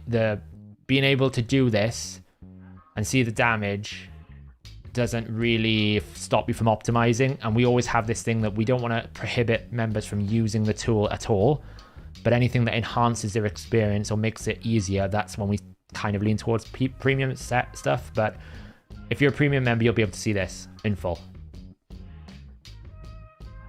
Who is TS?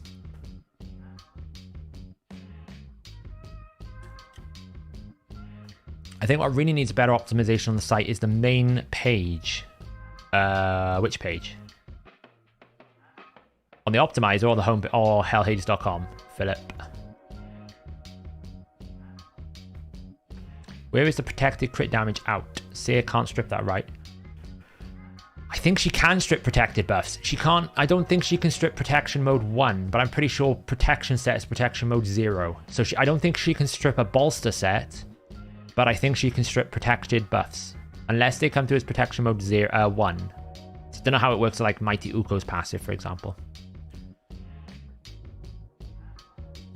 But yeah, so that's the major update here. What we have coming in team suggestions, which you guys, yeah, so Brogni Shield, Snick Track Shield, they're protected buffs, but they are not protection mode 1. There's 2 types of protection mode. Bolster is protection mode 1 to stop you permanently extending the bolster shield. And I think there's Lona Tharel's shield is also protection mode 1. It's protected version. But Brogni Shield is protected, but it's protection mode 0, which means that you can extend buffs. You can do, I think you can remove them yourself. I don't think the enemy can remove them. So it's like, what I think mode 1 affects allies and enemies. Mode 0 is just what enemies can do to it. Protection mode 0, I'm pretty sure, is protection set. But yeah, I did a video on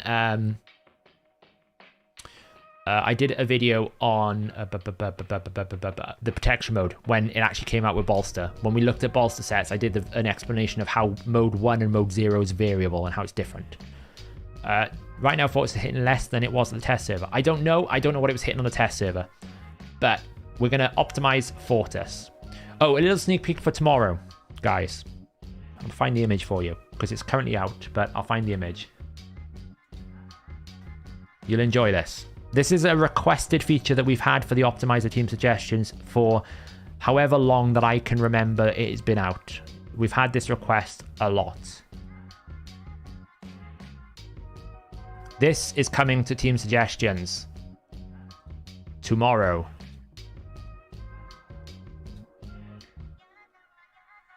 Teams must require a champion.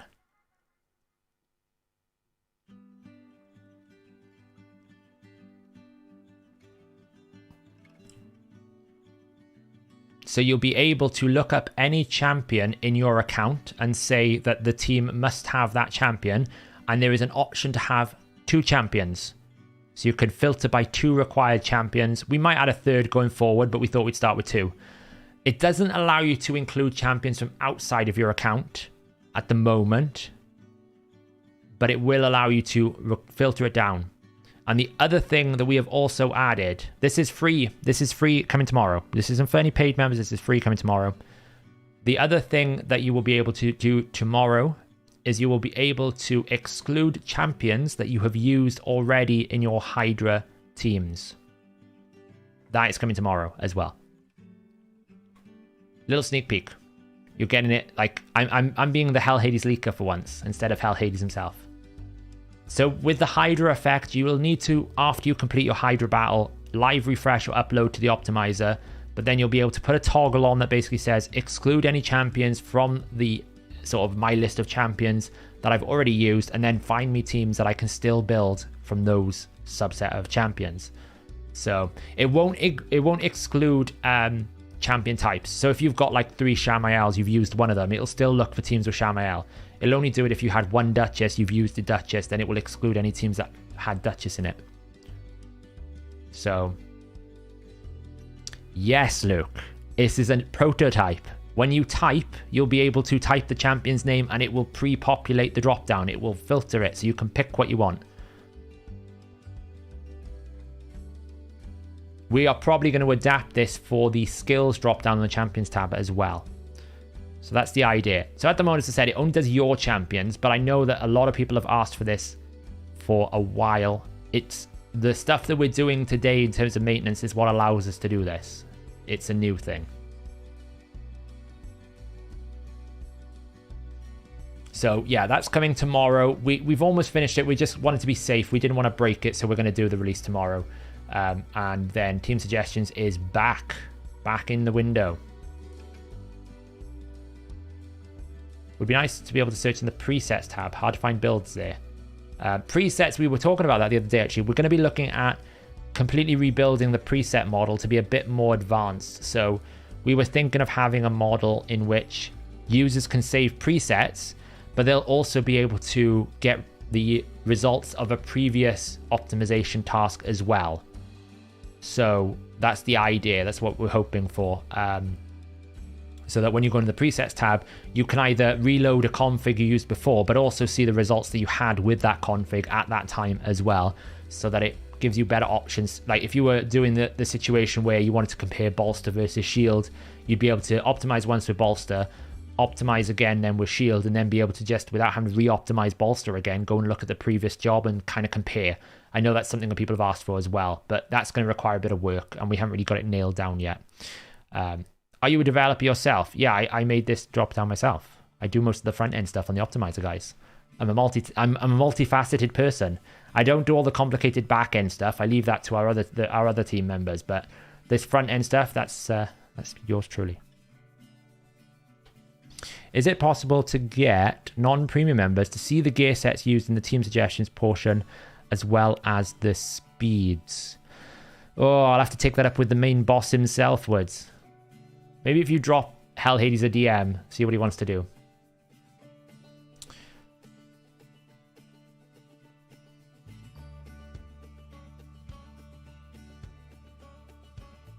Would it not be better to assign champs to a specific, and then you could use team exclusions?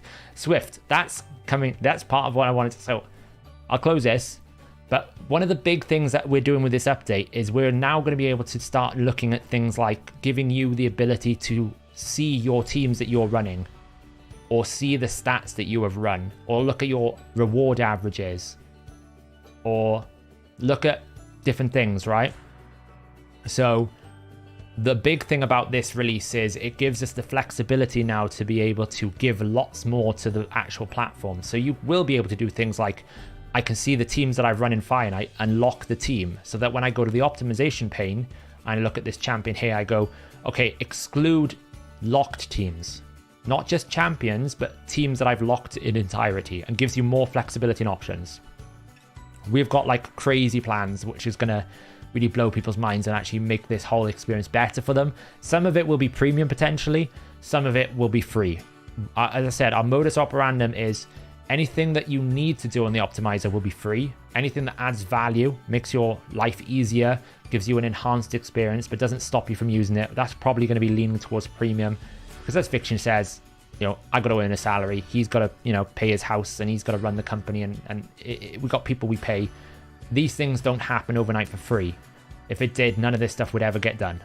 And it is, to some extent, this is the community's like commitment, the subscriptions, the members. This is us paying you back in the sense that we're going to keep building this and making it better, so long as, you know, there's that balance. You know, you want to pay for it and support us, great. Then we're going to make sure that we bring a better product than we did a month ago and a month before that.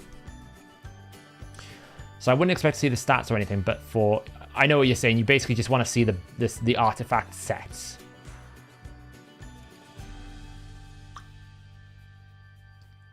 Yeah, that's it. I mean, and the people we've got working on this are, you know, they're not, we haven't found like Joe Blogs at the end of the street. These are like seasoned developers. They're used to working in big environments, so they're not cheap.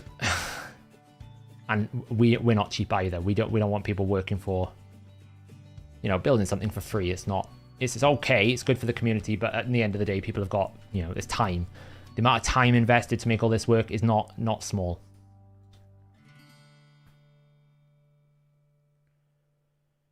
Fiction's out of the basement now. I'm in the basement.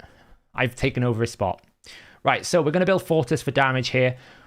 Obviously, we're going to say we're going to have a fear out. That'll give us some estimations. So we're going to say there's a fear. I'm going to build him for some... Where should we build him for? Should we build him for Arena or should we build him for Doom Tower?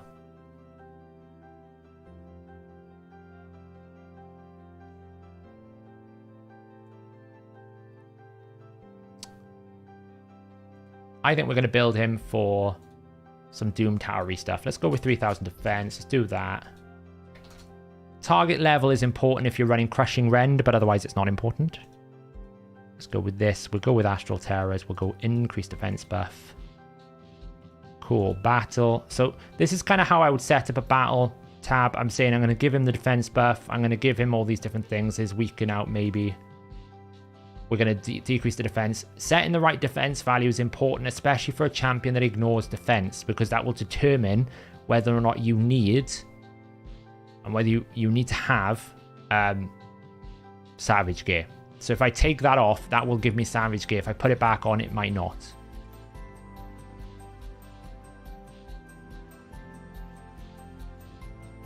Will it ever come to mobile app? So the problem is the way that we read game data, we would have to inject into another application. And when it comes to mobile iOS, like OS systems, like Apple are not going to enjoy the fact that there's an application trying to inject itself into another application. It's going to think it's a virus. So we would have to like jailbreak the devices, and we're not comfortable advising people to do that on their devices. So mobile is probably not an option we can go to, although we have considered and explored the possibility of having like a rented service where people can access a remote server to kind of make it work. But we haven't, we kind of put a poll out and it wasn't a lot of interest for it. So potentially in the future, that's something we could offer, but a actual mobile app, probably not.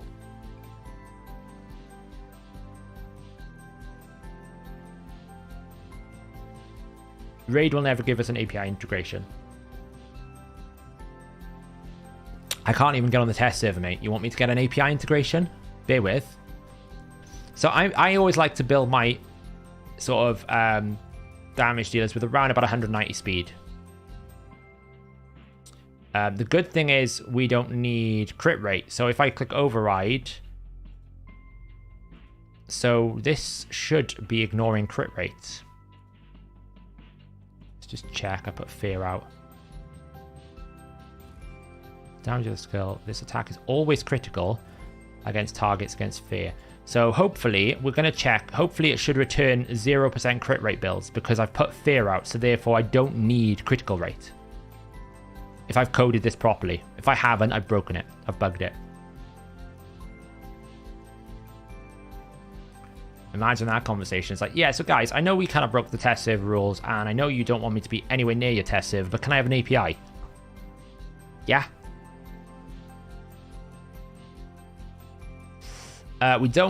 So if I want to rely on this A2, I kind of need accuracy, but I'm not going to. So I'm going to say full damage, full potential. I'm going to pick the banner first to see what I've got in my account. So I want a defense-based banner.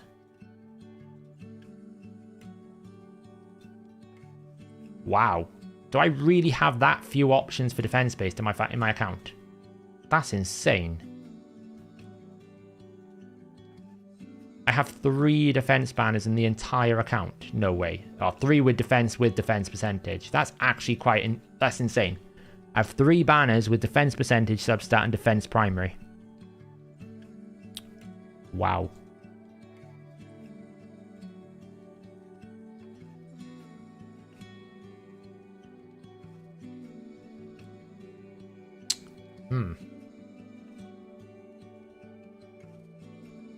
That's actually quite embarrassing.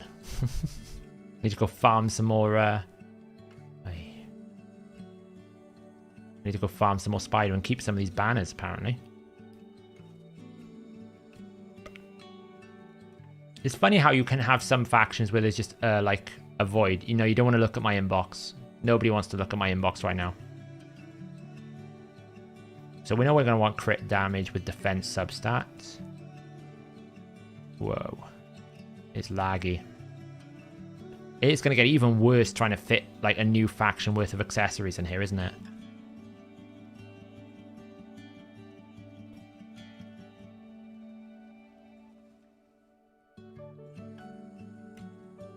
I'm working with very little silver, which isn't great. Oh, that's good. We'll go with that one. I don't think I've got a better one. What we really want here is flat stat defense. That's got a lot of flat stat defense. But I feel like that is even possibly better than this piece over here. Oh, that 8 million silver. Okay, never mind. We're keeping that.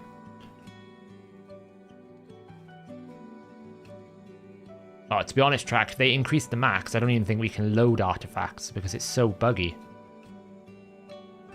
No, I won't use the auto self Maricel helper. I have a fear that, not because the thing is bad, I have a fear that I'm just going to end up configuring it wrong and selling half my account. And I don't want to do that. So I think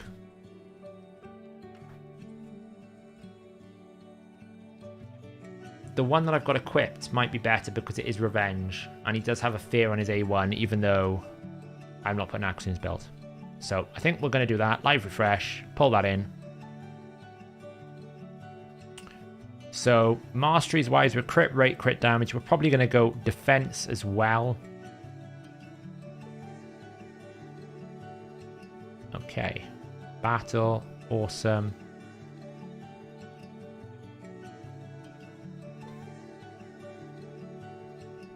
I just woke up.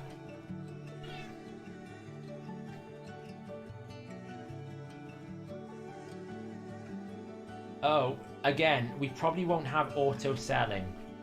Like, I don't want to be responsible for the person who has to answer to someone who accidentally misclicked or there was a bug or something and it solved their entire account. I don't think... I think it's good enough to give ratings. We can update the ratings to be more accurate, but I would never want to have an automated system that it's going to automatically clean their inventory.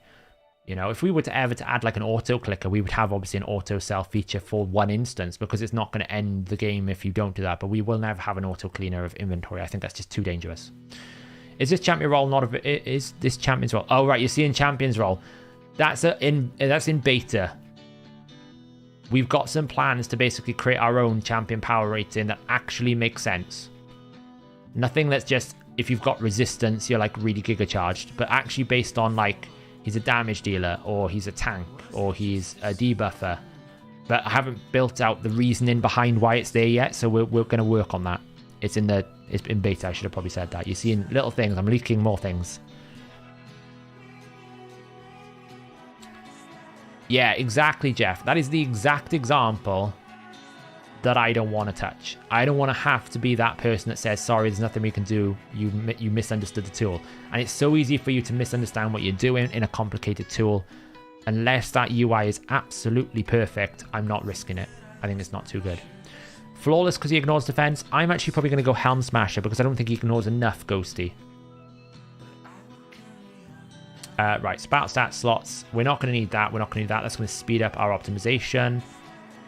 We're going to leave sets clear. You can see that the new set is in the optimizer now. Obviously, nobody can get hold of it yet, but it'll be there ready for you to optimize when you want it. And that is an option there. We've added all the accessories for the new champion as well. Glyphs is also important to do. We're going to do a +3, and then we're going to do a +5. Now, normally when I'm doing these builds, I normally throw them into Clan Boss to see how much damage they can do, but as you can't fear the Clan Boss, it's kind of pointless. So we're going to have to find different tests here. Ramp it up. Why didn't that work? There are no combinations. What do you mean there are no combinations? Is that a...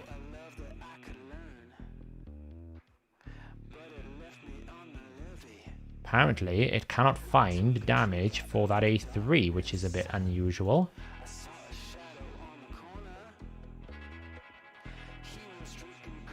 Oh, why is doing it that? No multipliers detected. Oh, look, it's bugged. I thought I fixed it. Oh, that's frustrating. Okay. Can I explain the glyph section? Yeah. So, when you're building a champion, it's going to look at the artifacts you've got here, and it's going to go, okay, you've got a +4, you've got a +3. But sometimes you might have an artifact, like, take these gloves over here, down the left. You know, it's got accuracy and resistance without any glyphs. Now, if I need to hit, like, 200 accuracy, when I set a minimum, the optimizer is going to require itself to hit that value. However, I often will sit there and go, well, I know I've got some glyph space for resistance here, for here. I got some speed rate. The glyphs tab basically allows the optimizer to assume you're going to glyph to a specific value.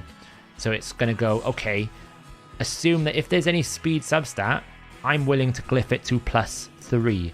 And having a +3 glyph versus no glyph can be the difference between a build that does 100,000 damage and a build that does 70,000 damage. So glyphs allow you to be more flexible in terms of telling the optimizer what you likely will achieve at the end. Now, that doesn't necessarily mean that every single piece has to be exactly +3. You could do a +4 and a +2. But you should be careful of, if you can't achieve the +3 on the pieces, then the build will fail if it's for a Clan Boss speed tune. That's what these are all here for. You can pick however much you want to scale it to for each stat. That's what that does.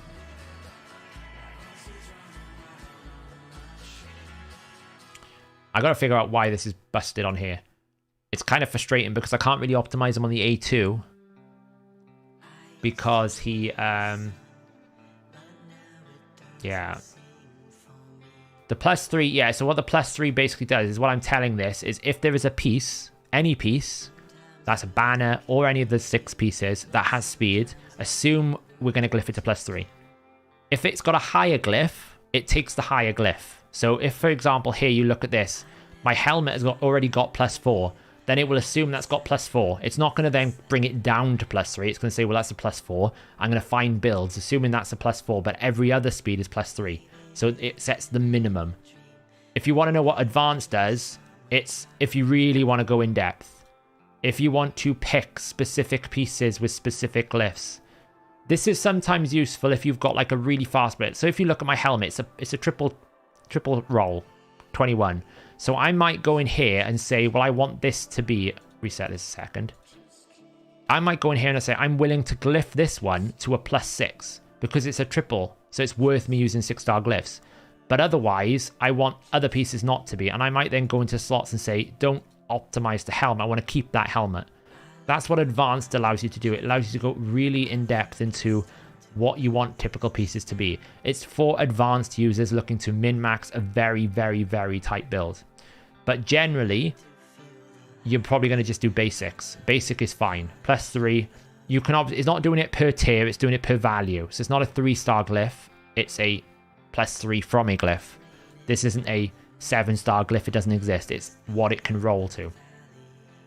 And it applies to all pieces for all slots where there is a relevant substat.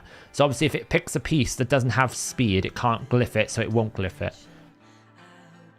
No, it's better to glyph in the optimizer than to glyph the piece.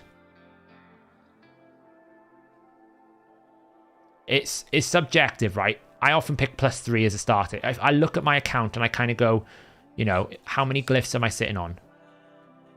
And I look at speed and think, okay, well, I've got 3, 13, and 15. So therefore, I could probably push to a +4 if I wanted to, right? It will change the build. It will change the build. Oh, advanced tab. So does advanced tab make sense? It's basically designed for picking specific speed glyphs or specific glyphs on specific pieces rather than it just being all. So you can actually tell it, I want a 6-star on a banner, but I only want 3-star on a shield. You can tell it what you want, basically. But don't mix and match. You should only have one or the either. Don't have basic and advanced. That will break it. This option here, exclude glyphs from optimization. That's basically if you want to find your fastest build without assuming glyphs. It basically just sets it to minimum, so it's going to look at base stats for you. So it'll find the fastest base sub-speed rolls.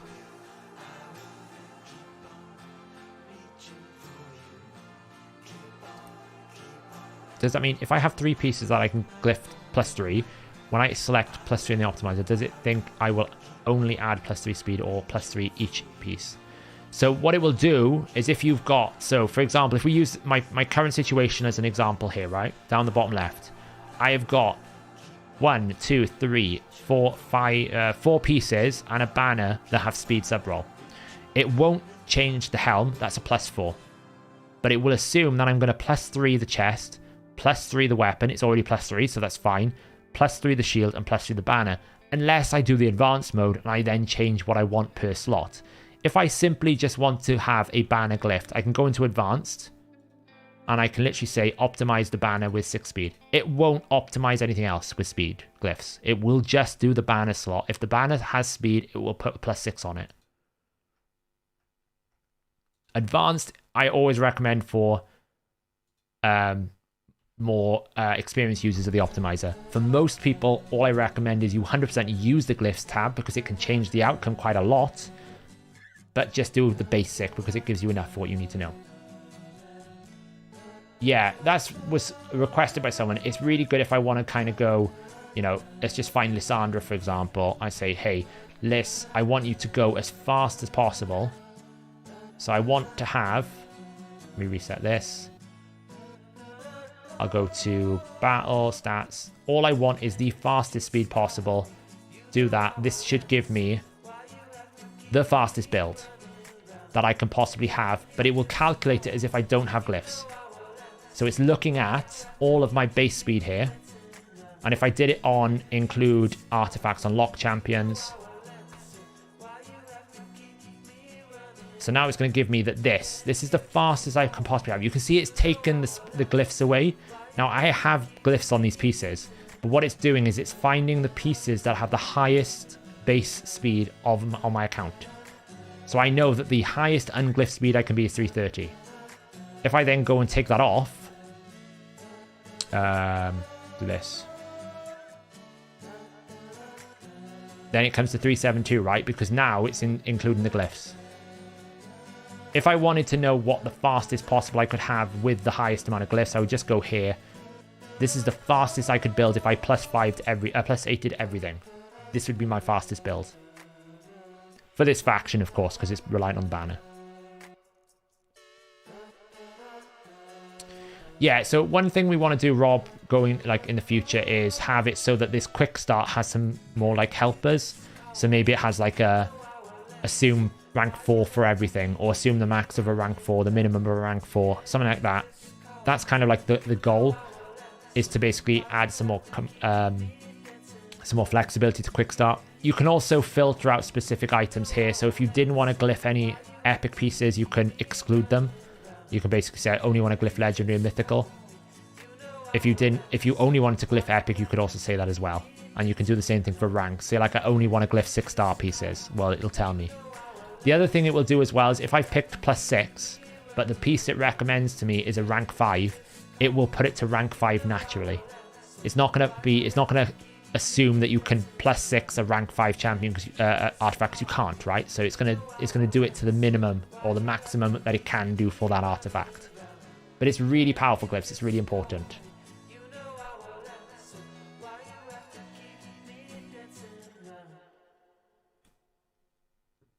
Who is faster, Dragon 25 solo farmer, Uragrim, or the new guy? The new guy? Oh, right. The new guy, I think. I think he'd be faster. Because the thing with Uragrim, they are kind of similar, but Uragrim's a bit squishier, right? And he's void, so he doesn't gain the benefits of weak affinity, and he doesn't activate. So we look at Uragrim here. Uragrim places 2 poisons on a 4-turn cooldown. He does 2 poisons and sensitivity on a 3-turn cooldown, although it's not 100%. He heals himself, but he doesn't activate. And then he's got a, 50% chance? Was it 25, 30, 35, 45? Is that right? Yeah, 45% chance of placing a 5% bonus. So he's got a little bit more on his A1. But I think his A3 here is a 3-turn cooldown and a chance to put poison sensitivity, and he activates. So I think he will be slightly faster because he needs less stats as well. So I think the new one is slightly better. Although Uragrim has an aura, this guy doesn't. This guy won't work necessarily in Ice Golem potentially because it's weak affinity. So there's pros and cons, right? Pros and cons. I'm a little bit annoyed that I thought I fixed Fortis and apparently I didn't. And probably it's a simple fix, but I need to figure out what it is, and that would require me to code. Because it's calculating the damage there, but for some reason when I optimize, it's bringing me no results. Oh, I tell you what, it could even be because they changed his multiplier again. I wonder if that's what's caused it, that it was working with his old multiplier, not his new code. You want a live code? Actually, I think I have it open somewhere. Give me a second, actually. Let me just have a quick little look. Because I kind of wanted to do that tonight on stream. I wanted to quickly build Fortis and test his damage out. Other than that, we'll have to eyeball his build. But it's important to account his ignore defense. While this is happening, let's just go get him running in some Minotaur.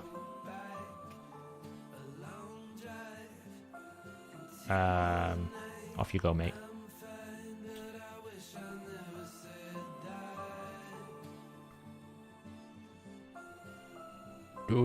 Door. Why did it not work? There's nothing worse when you're a developer where something works and then you go back to it and it's like it's not working anymore. And you sit there and you think, why is it not working anymore? There's absolutely no reason for it not to be. 4, 8, 6, 3.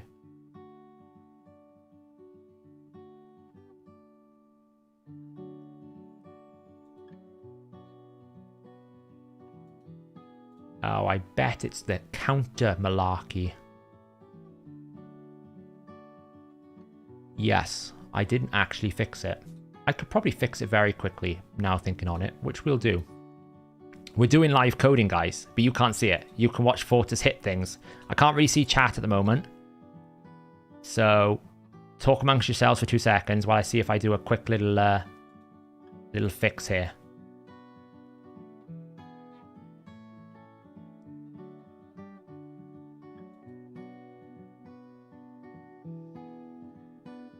It is a case of I'm not actually doing a counter. These champions have hero counters is really, really difficult, basically. Because how do you actually, like, they've got this thing in the code where they've started developing champions that have, like, this generic hero counter, for a better word. So Ninja was the first champion that had it, because obviously they wanted to count how many times he used his abilities, or in rotation. So it's just a little bit frustrating. So we're going to assume filter. And I really despise, like, anyone who's ever done coding in chat. The one thing I despise more than anything else is hard coding. But at times, one must do such things. Which is exactly what I'm doing right now. It's pretty poor, but it's a very quick fix. That should be good. Let's just do the quick math to make sure. I'm going to set it at like 4 fears.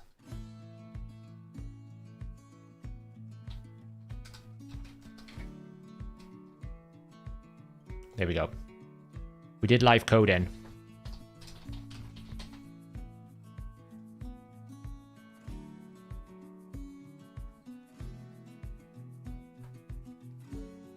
But you guys didn't see it. Oh, I actually supported it in here. Oh, look at that. I know what I did wrong. I'm an idiot. I totally forgot to transfer it across.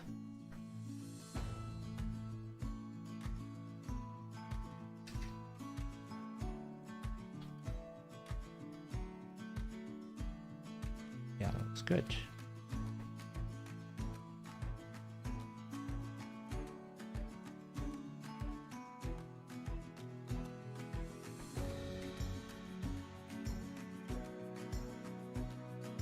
Okay, guys, I fixed it.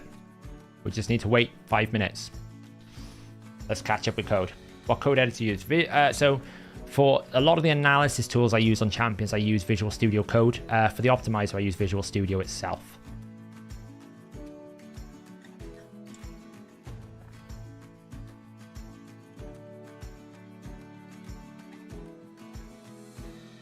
Yeah, that's the thing, Matty. So there's 2 interesting things I didn't realize. I thought his ability, Astral Terrors, would reset each round. And Nubkex basically said that it didn't, that it actually transferred across rounds. So, you know, potentially on Doom Tower, he could get quite strong. Now, obviously, his scaling has changed a little bit in the way that they've multiplied things now. It's not as strong in terms of multiplication. Like, he's only technically getting 2% per fear, not 10. That's the problem. But he's still going to keep getting fears if you can keep applying it. I'm thinking, while we wait for the website to reload, like, we run in with Martial Ed, right? He's in a pretty good build right now. I think he's in like 5k defense, 230% crit damage. He's not in a terrible build at the moment. So it'd be good to see.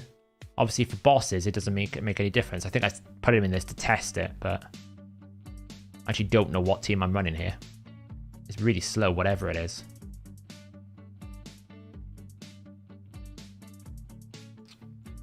What if you don't have Martial Ed? Ooh, let's have a look at different fear champions, shall we? What can we do? Debuffs. Debuff, fear.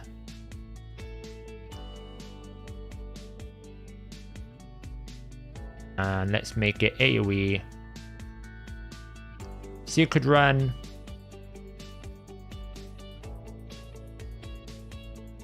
You could run Cleo, does a fear. You could run Elder Skarg, Danag Skullreap, Harvest Jack. Inquisitor Shamael can fear people. Romantu. Ultimate Death Knight. You'd actually pair quite well with Ultimate Death Knight. Actually thinking about it.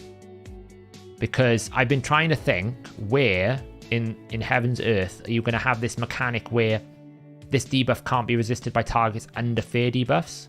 So you could have a situation where you take, like, say, an Ultimate Death Knight here. And then let's just bring in, like, a...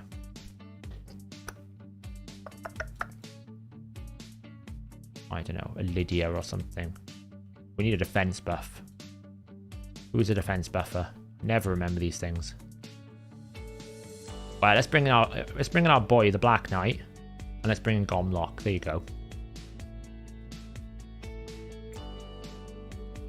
So there's potential that you could kind of go like AoE, defense buff. Oh, he's a bit too fast. He's gonna kill someone here. But like, use him to fear. Oh, I forgot I built my Ultimate Death Knight in a troll build. don't know if this is going to work because I built him in a troll build.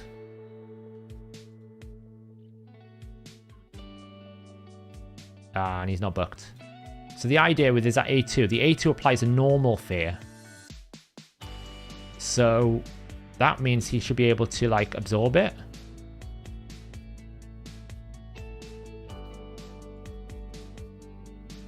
Yeah, so the joke I was going to do with him was basically run him like a stone skin tank. Everyone thinks he's really tanky, then he hits really hard, but he didn't really do what I thought he would do.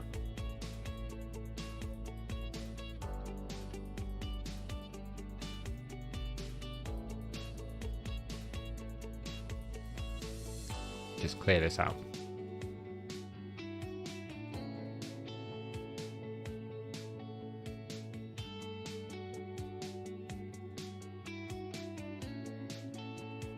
Boost. Might be able to get a fear out here. So yeah, see, this applies a fear. Alright, it's only going to do it to legendary champions, so we haven't got that here. But the A2 is irresistible if there's a fear out. So that's the only scenario I can see that that's useful.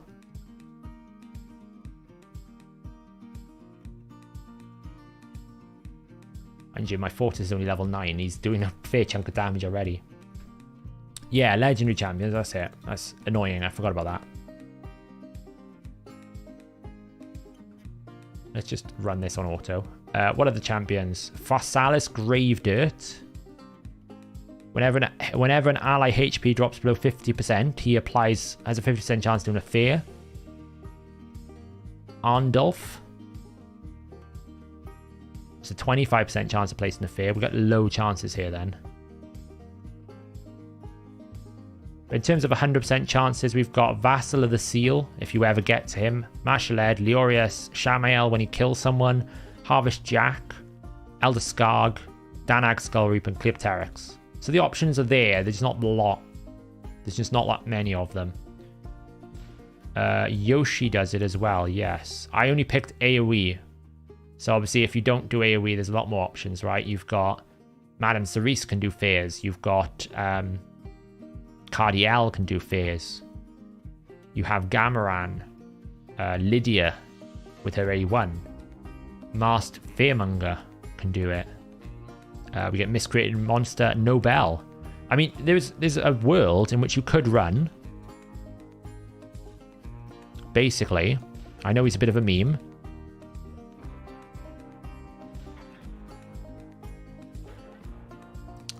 That. And let's just bring an increased defense buff. Like a proper fear team. Fear's out. Cool. Oh, we missed one.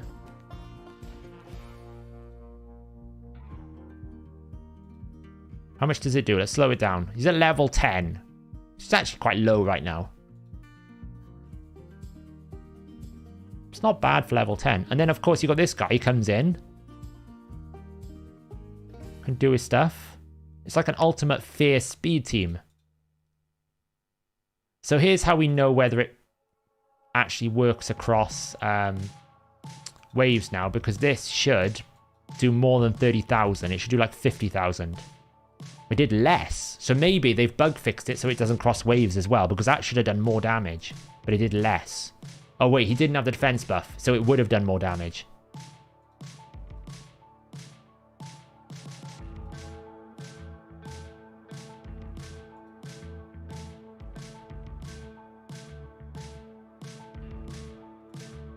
The optimizer's getting updated.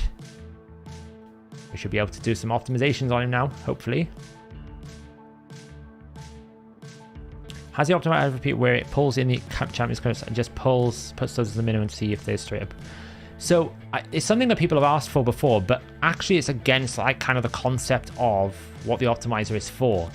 The idea of the optimizer is you tell it what you want and it tells you the best build. So actually asking it to give you what you've currently got is counterintuitive to the way that the optimizer has been built to work effectively. I hope that makes sense. Like I'm not saying you don't want to improve your build, that's obviously what the optimizer is for, but it's not designed to improve what you've got. It's designed to find a build that beats what you've got based on what you require.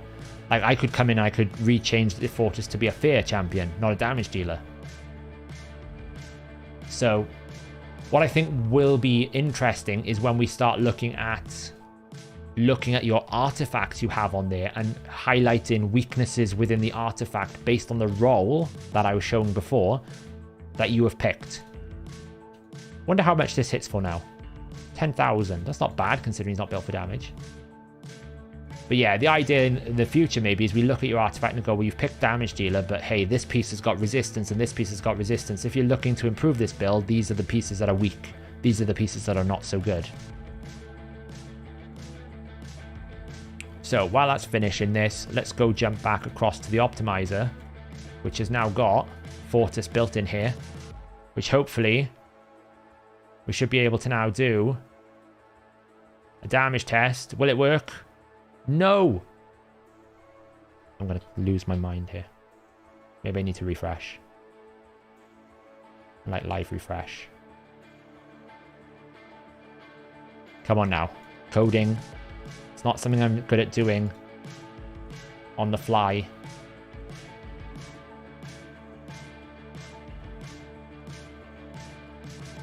Oy vey. That's no reason why that shouldn't be working, because it's working over here. Must be something to do with the multiplier. Darn it. Dang nabbit. It's been that day today. It's probably very something simple, like really straightforward, but you know, maybe I don't have the artifacts. I think I got the artifacts. As I said, you don't want to see my inbox because I've got the artifacts. I just haven't got the space to clean them all. Look at all this. Too much. Where's he gone? He's down here, isn't he? Let's give him that.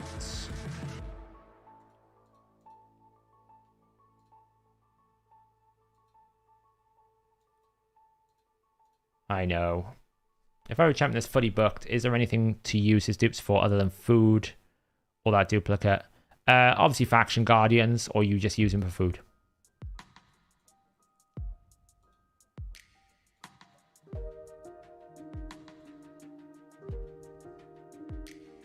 No, I know. That's what I'm saying. I do have the artifacts. Unfortunately, I've just, I thought I'd fixed it. There must be something within his multiplier that I'm not seeing.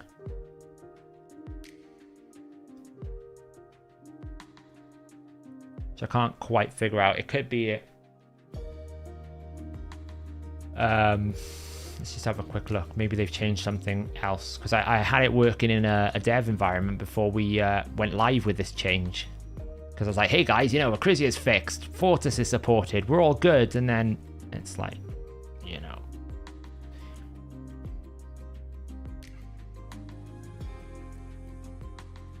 Yeah, like, it should just work, because it should just be replacing the numbers. But it's just returning no multiplier for some reason. It's probably because it's got something to do with the condition, I bet. Oy vey. I could figure it out, but not on stream, unfortunately. Where is he? Where is he? Where is he? We're going to just do a bit of damage testing. Let's take him into the tavern. Let's throw in some levels on him. Ramp him up a bit. I actually don't have that much silver. That's the problem as well. So what have we got him built as at the moment? I did throw on like an eyeballed build here. So it's like 216 crit damage, 4.6k. He will max out at like 5.3 and 230. Obviously these aren't ranked up at the moment, which is a big problem. And I would imagine there's no way I'm going to do that. Can I do it in 890,000? No. Not even close. Not even close. You would think after clan versus clan I'd have a load of silver, but gear cleansing takes up so much silver. I sell some banners here. That's a pretty good one. That one's rubbish. That one's rubbish. That one's rubbish. Mind you, I haven't got that many attack banners there, so I should probably be a bit more careful. Maybe I'll sell those.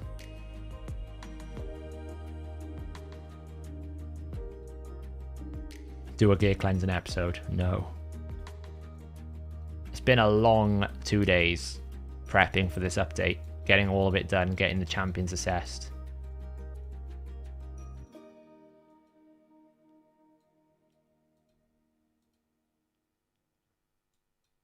The biggest problem I'm finding is I need to process stuff, like level them up to see if they're going to be any good. And the cost to level it up is greater than I'm reselling it. So I eventually end up with a net loss. And it's really frustrating.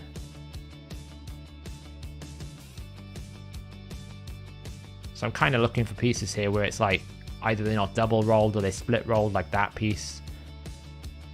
Banners are good to sell because you make a lot of silver back. So just kind of want to see what this is going to roll. 555.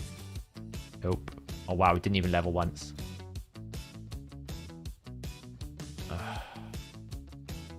Silver is such a hard thing to deal with in this game. It really is. Let's see. Have I got too many attack amulets in a faction? Oh, Shadowkin. Why have I got so many attack amulets here? I don't need any of those.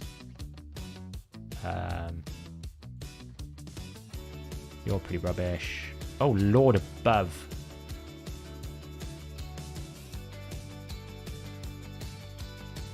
I do not need these many attack amulets. Sell all these. It's worth keeping on some factions, obviously, if they've got a bomber like Knight Rev. Right, that should do it. It's like 1 million silver, right? There we go. Oh, not attack percentage.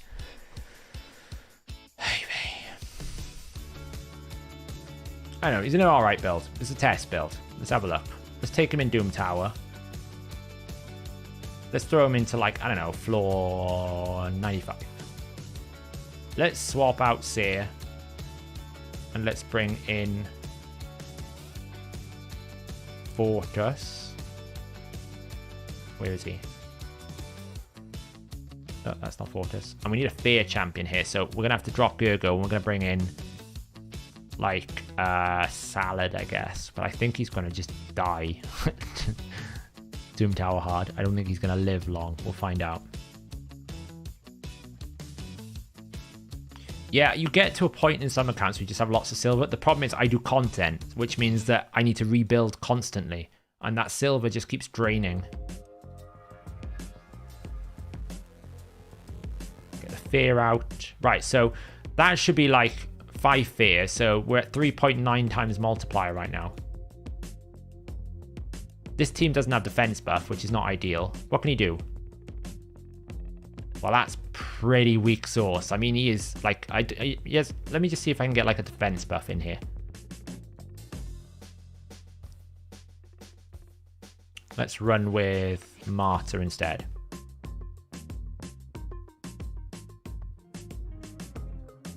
So obviously freeze penalty there will drop their damage down by 25%, right? So that's something to take into account. But like, he's pretty stacked up here. Oh, I didn't change Seer out. I hate that it reverts things back. It's so frustrating. I take Seer out, take you out. Let's bring in Martyr and let's bring in Fortis.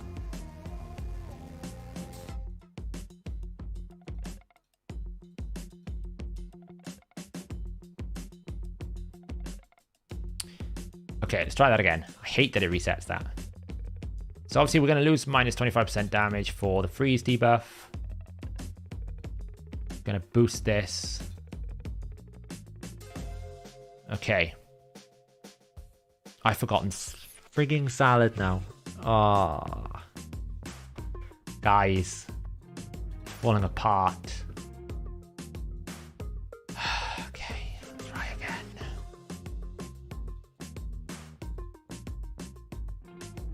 Right. That didn't happen. Okay. Now we're testing it properly. So he has pretty much everything he possibly could want to do damage. He has got increased crit damage. He has got, like, defense buff. The only thing he lacks is increased crit rate. Just gotta wait for these guys to take a turn.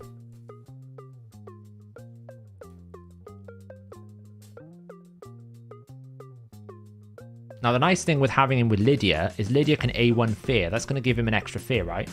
So far, we've had like 1, 2, 3, 4. So we're at 3.9 times multiplier.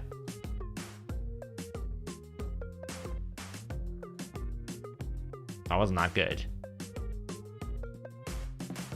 I know we're at Doom Tower hard, but like, seriously? Like 22,000? I know he's not fully built. He has enough masteries. I know that adds damage. He's not got 20%. Like, really? Like, Salad is doing more right now.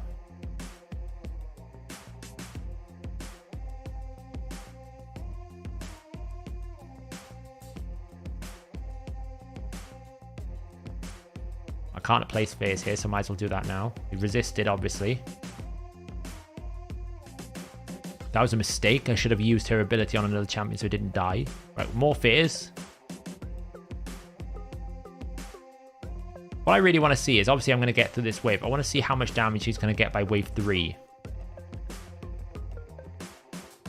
Because we want to see if it's still tracking, right? That's kind of what we want.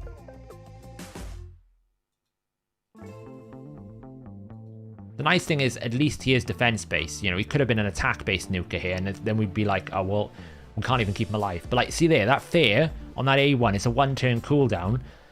I actually think if you can find a champion that 100% places fear on a 1-turn cooldown, that's going to be better if you can keep reapplying it, because you're going to be able to counter him up quicker.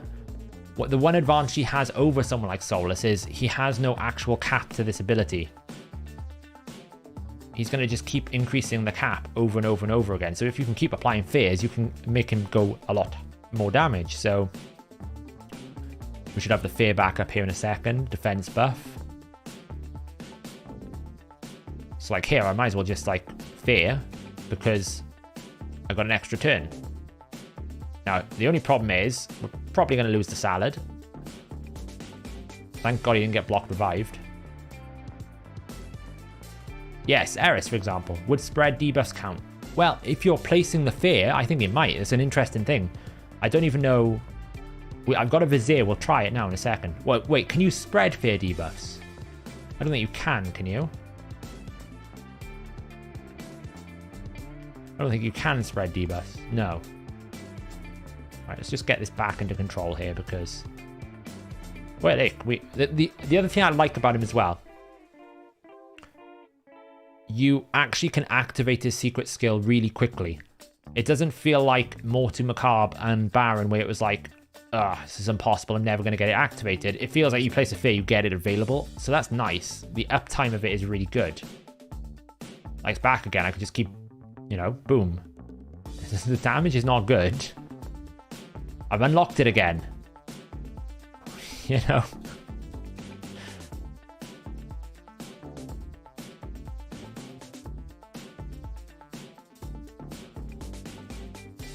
Okay, so we're going to have another big nuke here.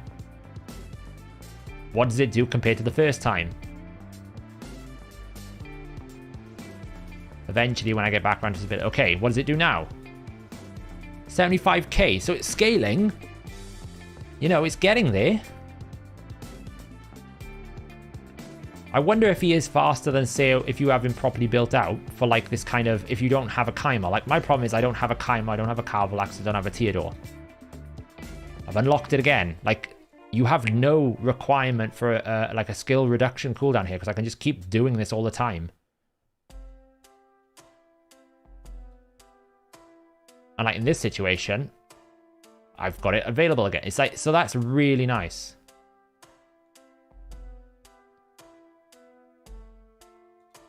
Why do I keep hitting magic champions with my Salad? I don't know. And there's no harm in using your A3 there. Again, fear. That's another counter added.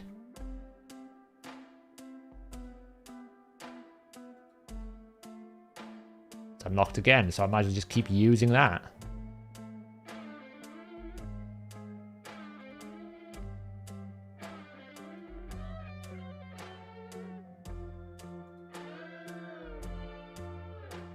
Fears go out again. Unlocks. It's pretty good. I really enjoy the fact that you almost have it available all the time. So if you can just like get his damage up high enough, then like this should hit for like 100,000. It's getting there. It's still pretty low, but this is the problem.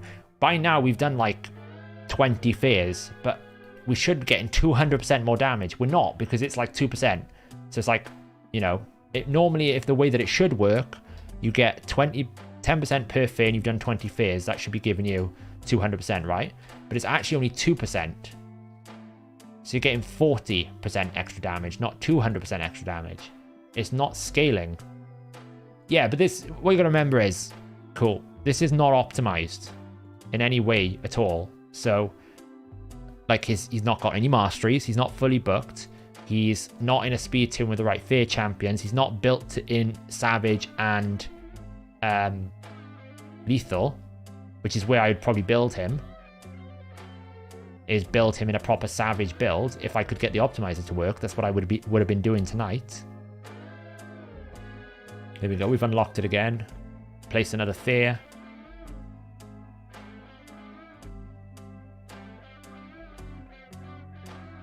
And we go, boom. So he's done 1.1 million there, so he's carried it through.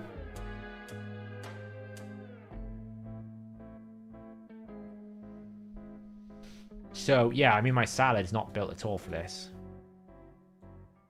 You know, my salad is built for like normal content. But like if I throw him in like a potion keep,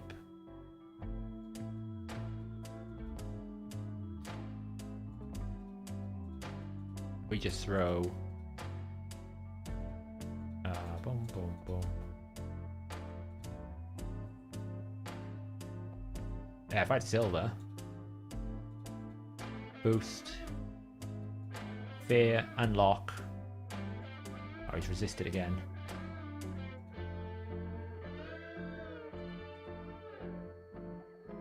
It's not great.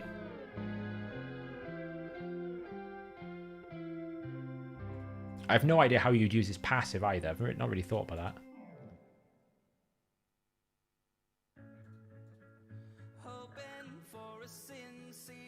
You do get like an extra 15% chance on the fear. So I don't know. Yeah, the thing is, it's going to get unlocked all the time. Like, it's available now. I just auto. Like, obviously I'm not, like, he's not level 60 yet. He's not booked properly. He's not got masteries. He's not in Savage Lethal. There's so many different things that would massively increase his damage here. But that AoE being always up is quite strong.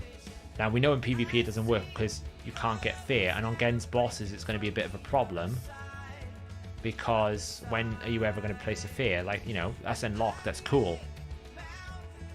We're at 50,000 there now. So it's definitely scaling.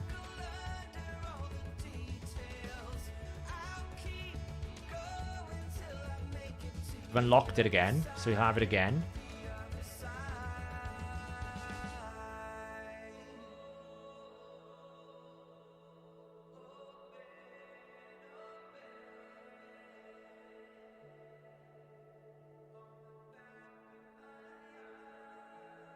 So, yeah, I don't know. I feel like I haven't got him built well enough here to actually properly test him out.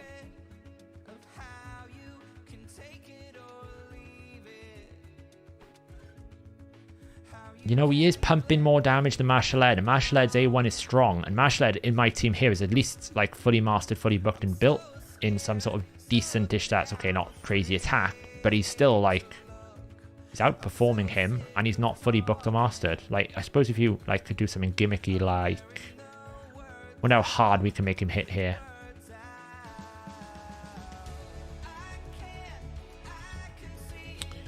Cantra.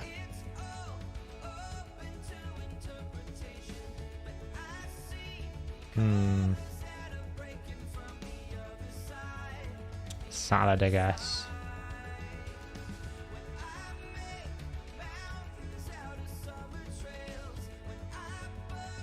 Just a Black Knight. Keep people alive.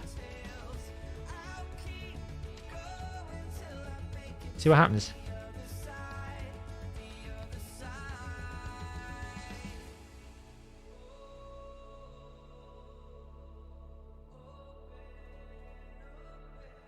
Right, there's loads, right? So what? 1, 2, 3, 4, 5, 6, 7, 8, 9, 10.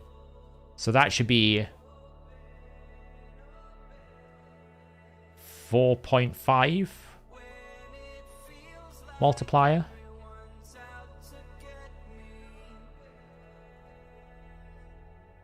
It's like 100k. That's pretty. That's, you know, there's no decreased defense out. I know there's weaken out in some champions, but that was like 100k. That's pretty strong.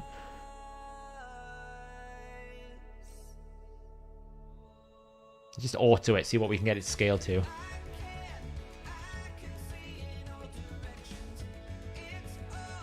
Black Knight's here to just keep us alive, basically. I'm not expecting this to actually win. I just want to see how hard, like, is it just infinitely scaling? And if so, like, surely if it's infinitely scaling, like, it's just going to keep going. Like, at what point does the multiplier become just obnoxiously strong that it one-shots the boss?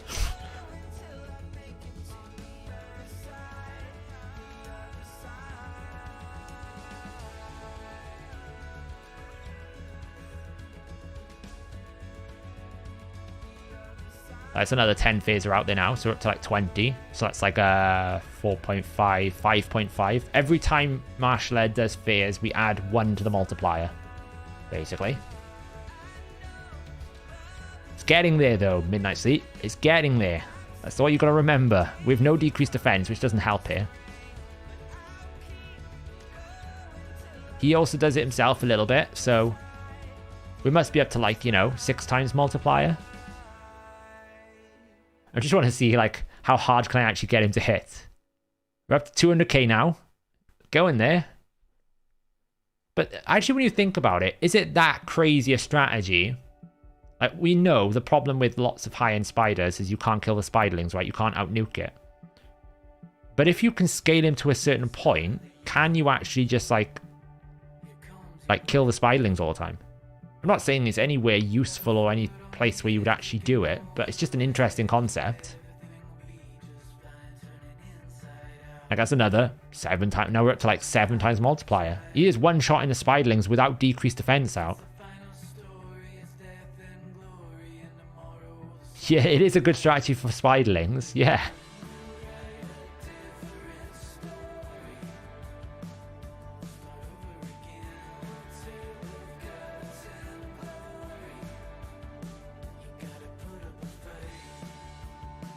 Oh, we kind of wasted our fear there a little bit. It's up to 300,000 now. Like,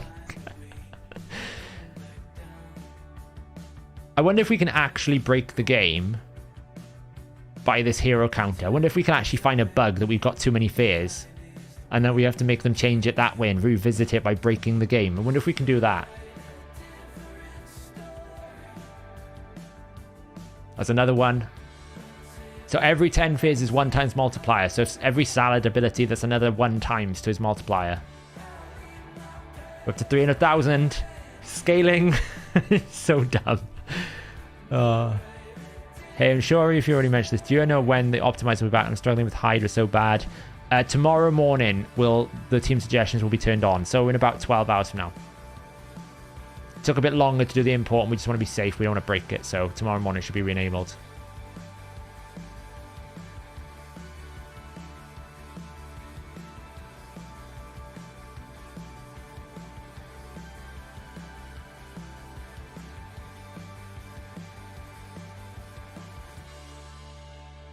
Scaling. Doesn't seem to have, like, breached 300,000 yet, does it? It doesn't seem to have gone that far.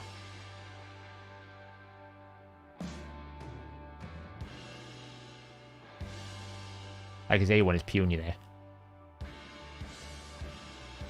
No, it won't. This team will never die. There's no way this team dies. Black Knight, Martyr, built tanky. Oh, we've hit 340,000. That was the 340. There's no way this team dies Jesper. It would be impossible. Unless I got like badly crit on one champion. Gotta remember, Black Knight has an unkillable passive. And then he puts up an increased heal again. Salad is getting like triple increase continuous heals. I feel like all he needed more than anything else is like what the Fusion's got, where if you're attacking a boss, he does something different other than Fear, because it just makes him useless for bosses where things take a long time. That's 400,000. He's scaling. It's scaling. Oh, it's quite funny that... I mean, it is quite dumb to do this. Oh, Salad nearly died. Oh yeah, I forgot the damage to scale up, doesn't it? I didn't realize that on this passive, right? Permanently increase attack by 10% for each Spiderling consumed. Fair enough. So maybe it will die eventually.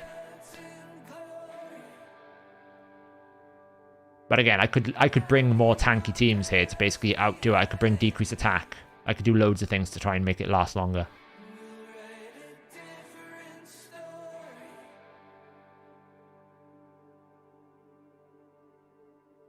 Oh boy.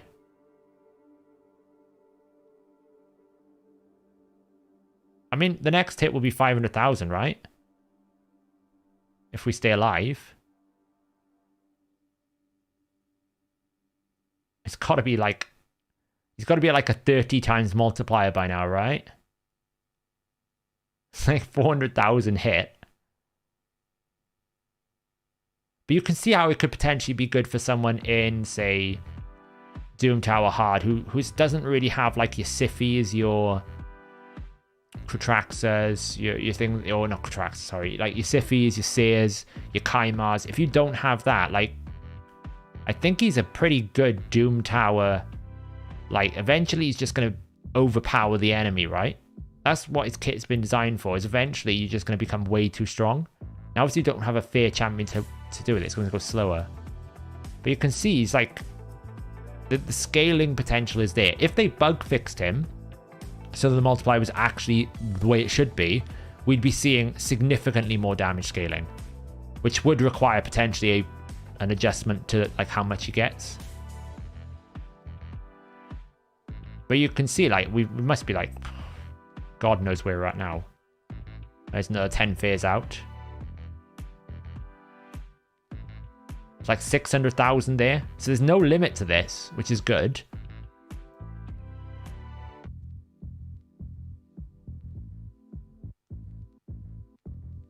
If you could like speed tune it, you could potentially always kill the Spiderlings and then get a fear back out. Could be interesting.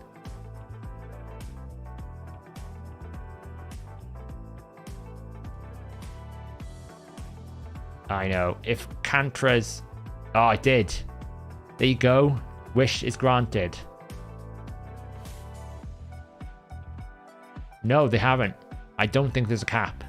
It's scaling still. It's still going up. Yeah, like... If you can just keep fearing... Like, there is a potential that he just overpowers the enemy.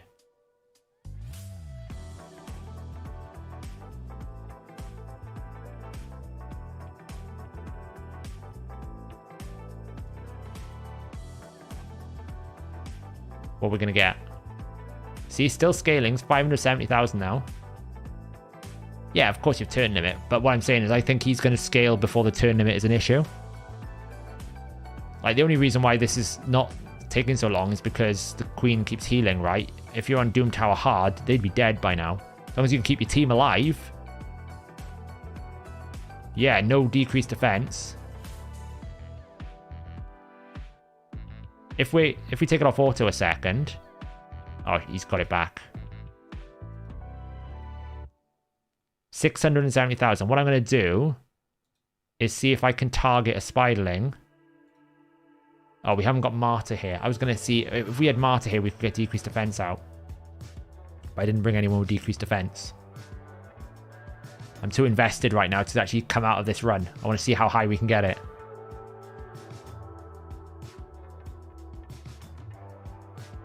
Yeah, they could Midnight Sheep. Or they could just make it as 5% instead of 10%, right? So you know, or you can drop the starting multiplier so you need more fears. You either make a decision that you want to have more fears out there, or you make the fear less powerful. But it should be corrected. It shouldn't be the way it's doing it right now, because you're not getting 10% per fear, you're getting 2%, but obviously it's an infinite scale, so that's why this is working.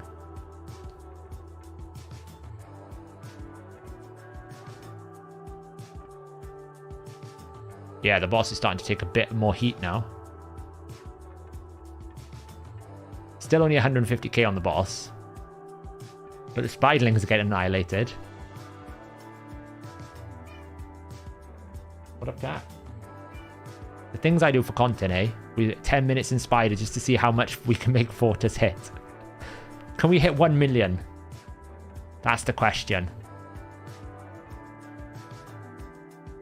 I mean, if I had more AoE, yeah, I think he could eventually kill a boss, right? The only reason why we're starting to maybe wonder if he's going to die is because the boss is eating spiderlings and getting too much attack.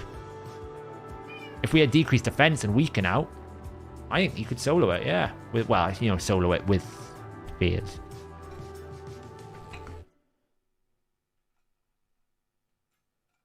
Yeah, he is a super scaler. The only problem is they've scaled it off a debuff that isn't suitable for most places where you want to scale. Like, Ninja's so good because he can just scale off his own abilities.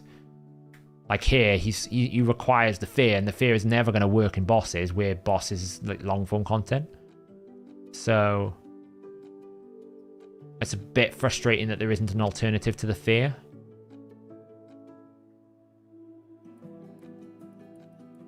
Yep. I just like the fact he activates it so easy. There's never a situation where you're struggling to get the passive activated. It always feels like that skill's available.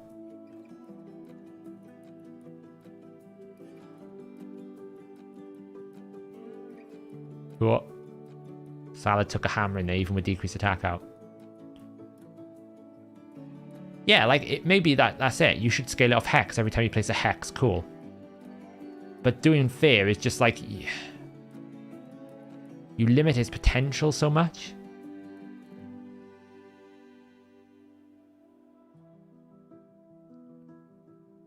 Well, maybe one of the Hydra heads you can put a Fear out, but you'd need to, like, have it more than one target. Like, this is only scaling so much because we have so many targets we're fearing all the time. It's a race against time. Can we do this before the Spiderling Queen kills us? No, I don't think he's capped yet, Cold Bliss. I think he's still got more growth.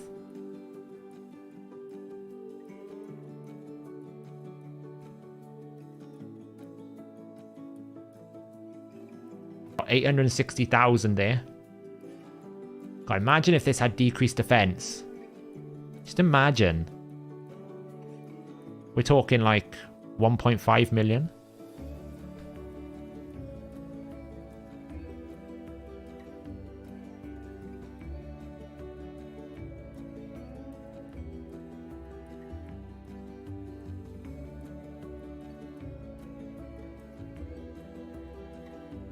Fears? Are we going to get Fears?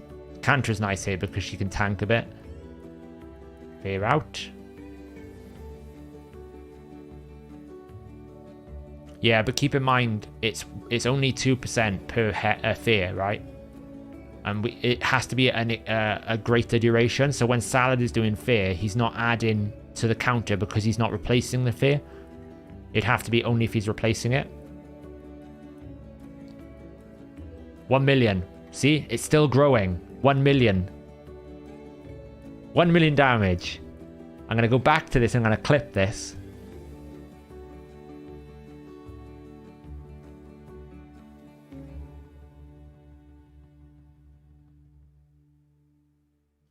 I could have done like Urost as well, right? To decrease max... Or Skull Lord Vargal. Could have done that. Or something like that nature. 1.1 million. He's growing. It's like... Oh, this is the dumbest thing I've ever done for content in my life. It really is. Oh. Wait, did she remove buffs? I didn't think she removed buffs.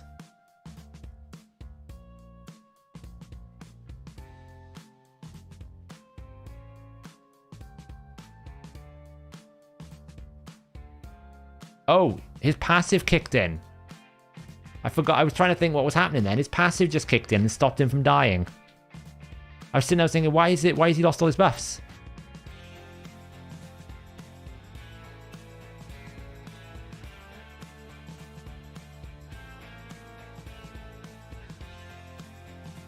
Oh, it's looking sketchy now. The decreased attack isn't coming out from Kantra. Oh yeah, it's really quick for the clan quest, right? You'd be done by now.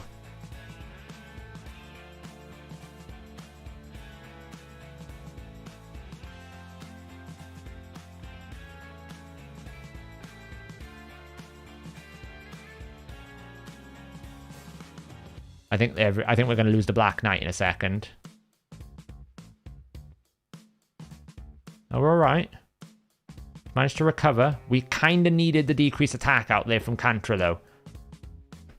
Because this next hit is going to hurt. 1.2 million. Still growing. Oh. But his passive kept him alive. I mean, it's over. We got so close. But Kantra's A2 sucks.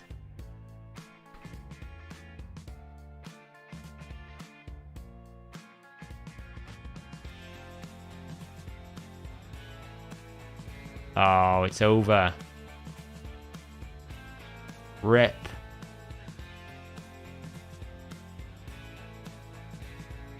We need to hex the spider. Maybe.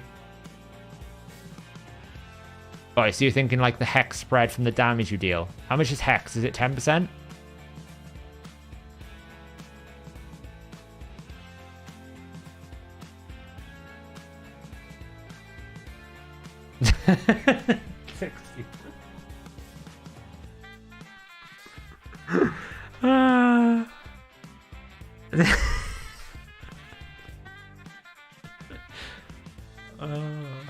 Okay.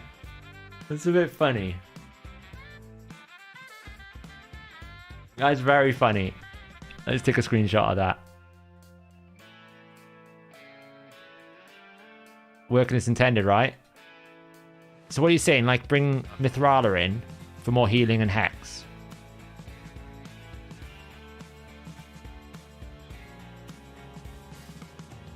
Black Knight 65k. Really squishy. Black Knight's built for, like, accuracy, I guess. Black Knight's in, like, average gear. I don't really think I needed the Kantra. I was thinking the Kantra would provoke people, but to be honest, I don't think I need the Kantra. So, if I bring someone with more reliable decrease attack.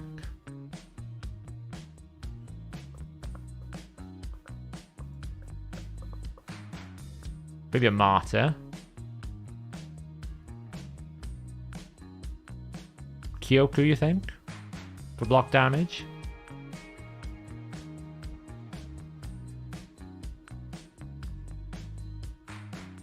Yeah, my Marinix is not built.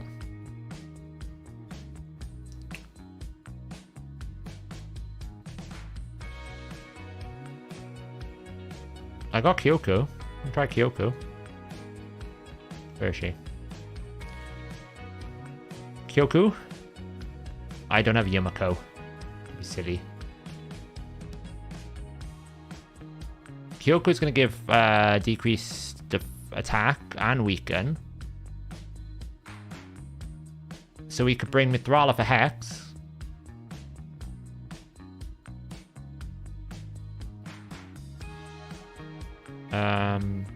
Who else has Hex? We could bring Cleopteryx, but I think she's squishy as hell. She has this. Oh, we could bring Cleopteryx. I don't know how much we could keep Cleopteryx alive, but we could bring Cleopteryx because she places fear as well. She doesn't do decreased defense, but she does do hex and fear.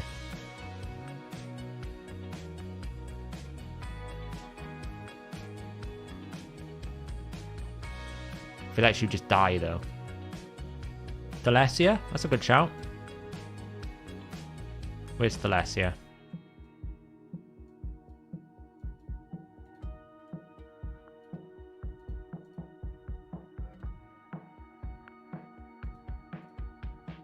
I've got it booked.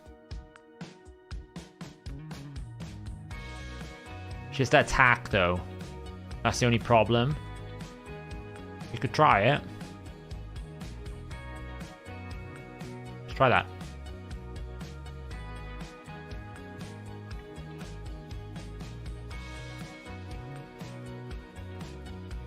Yeah, that's the problem with Clear Terror, she just dies, right?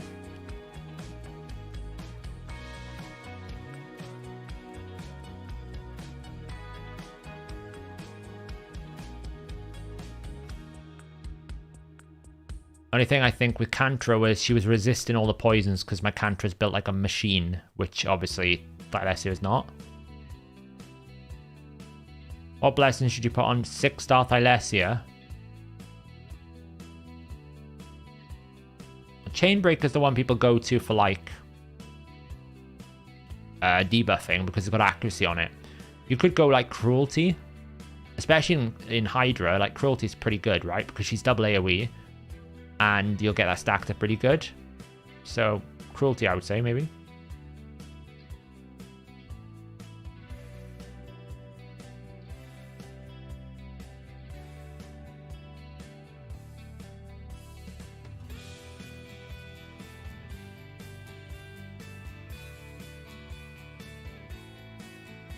Wait.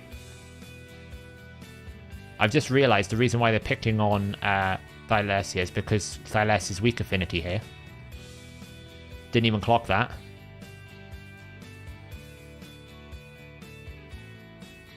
Are we ready to see the numbers on the boss when we hit Fear again? I think we're going to kill the boss too quickly though this time.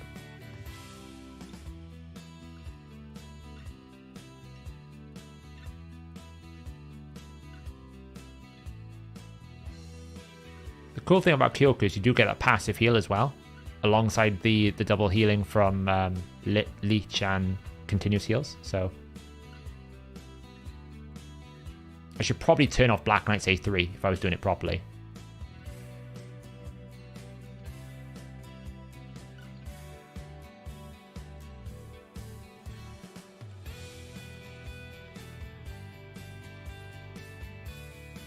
I mean, it's killing the boss a lot quicker now that we actually have, like, Hex out. It's really hard to see. Like, I'll have to slow it down when we actually get Hex out there again to see how much Hex is actually doing. But he's not scaled at all yet. We're only at 2 minutes, and the boss is already nearly dead. So we may have overkilled it.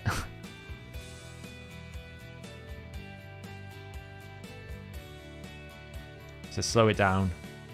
Hex is out. Wait.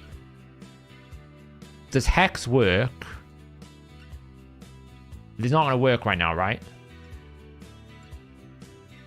Because need the Hex and the Spiderlings, right? Yeah, so we need to wait for Thylesia's A3 again.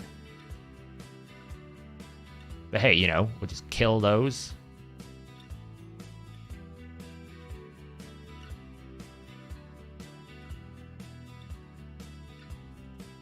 Oh, damn.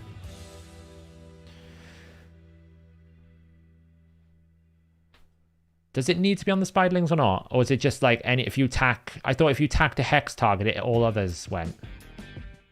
Okay, so we're fine then. We'll find out now, I guess, when we,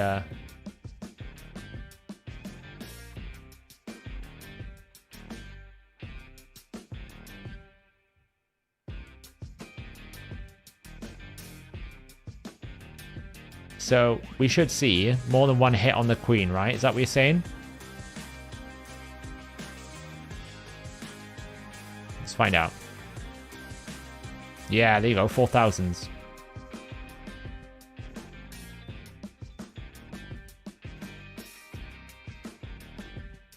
So it's like doing 4,000 at the moment, right? Which is not crazy, but it is doing like 40,000 extra damage, I guess, because it's 10 Spiderlings.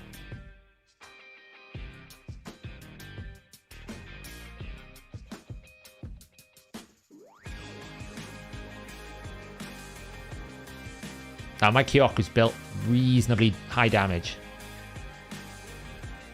Which is probably, you know.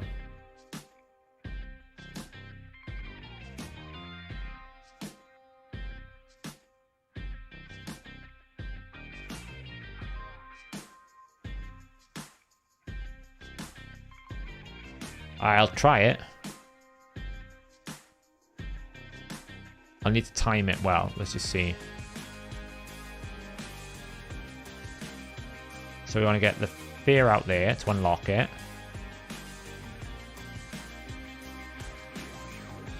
Do you know what? I'm an idiot. I've actually built Fortis with crit rate. You don't need crit rate. What am I doing?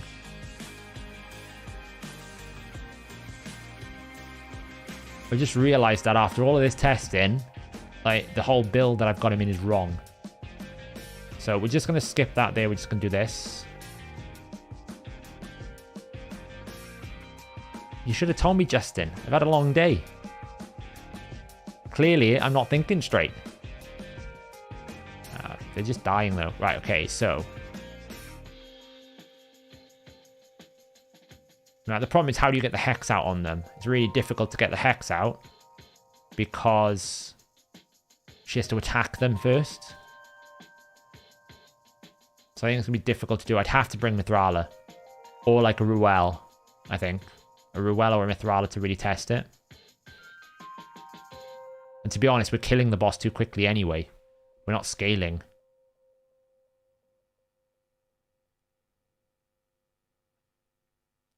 It's conditional on fear, Jesper. So if the fear is out, you don't need crit rate.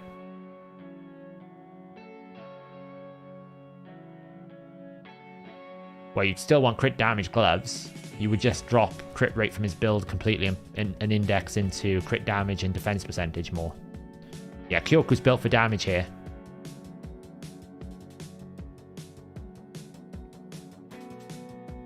Yeah, on any skills. Wait, not on the A2. Sorry. On the A2, I don't think he does, right? I'll check now. We're about to kill the queen. Might as well get something for my energy wasted. I think we actually take decreased defense out a little bit, maybe.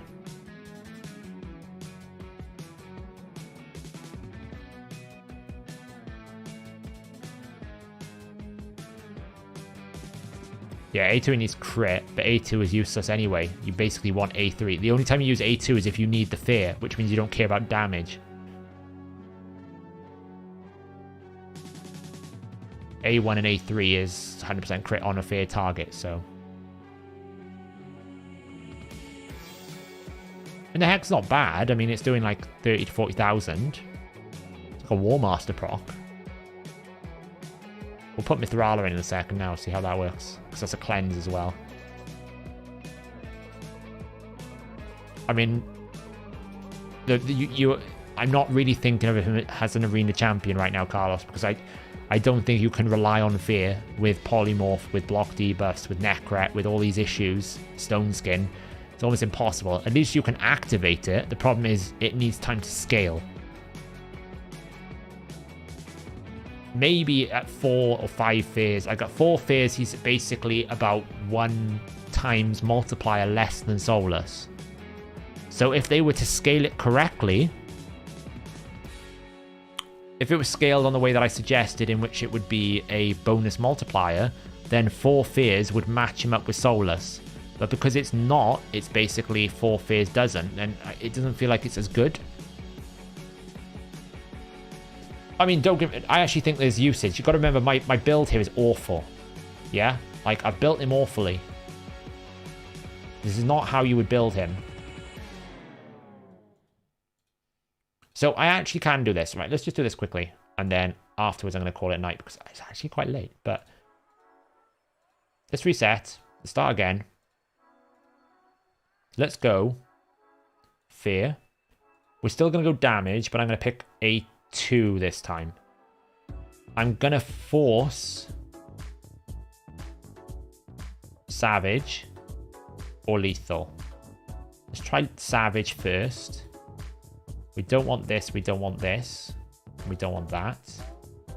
We're going to override this. We're going to say we want, like, we're just going to have no crit rate.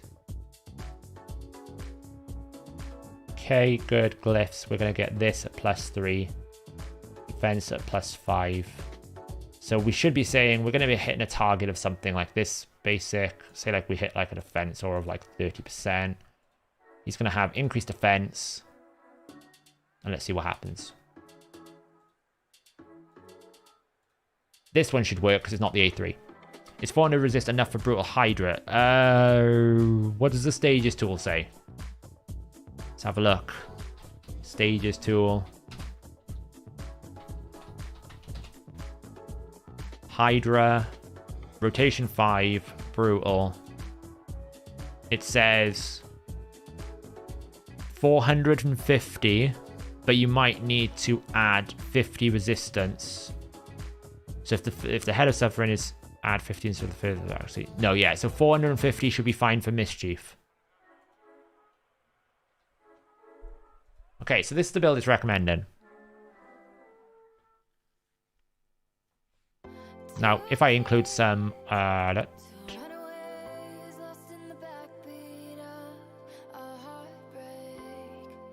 actually not recommending any locked artifacts. That's crazy. Apart from Constantine there, which I wouldn't take it off.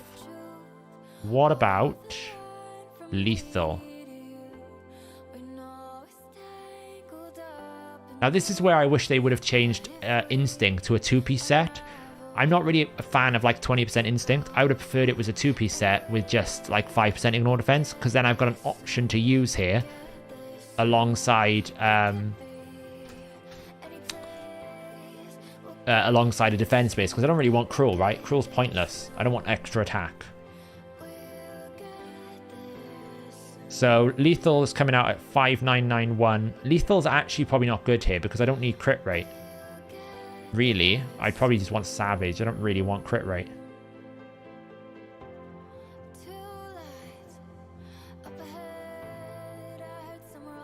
Do you have any other defense nukers in good Savage? I don't think so. Let me take out my...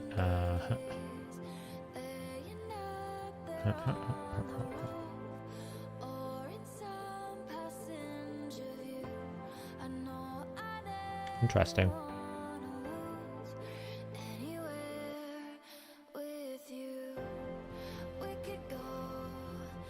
So let's do my main priority. So here's how speed can make a difference, right, with glyphs, right? So say like I didn't have glyph speeds, right? So let me remove this, and I just said I want 5% defense. Okay. We currently have 6144 and 290% crit damage. If I do this now, see how much that's different? Now that's quite a lot, really. It's like 47,000. If I was to put that back on,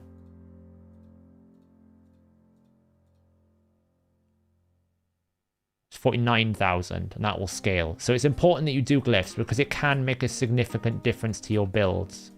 It's the one thing that Hellhades always forgets to do when he's doing things, but it's very important. See how it's changing it now? It's going to give me this build. It didn't give me that before.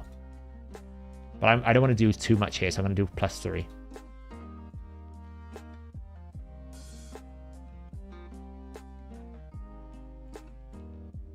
I have to change the Vrask out. We're not using Ruel. Not using those guys. So we could build this. 6k defense, 290% crit damage. Beats this build.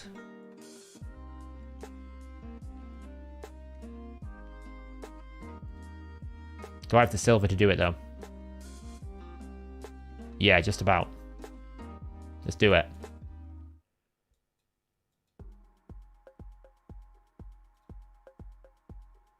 Right, I'm just going to swap it over while I swap these pieces out. So we need Ruel's weapon. Poor old Ruel is going to have to be rebuilt at some point. He's got crit damage. He's got attack percentage, which is not ideal. Is there no crit defense? Why is that crit rate? Crit damage? What am I talking about? Oh, it's a weapon. What am I talking about? You can't have anything on there. Good lord.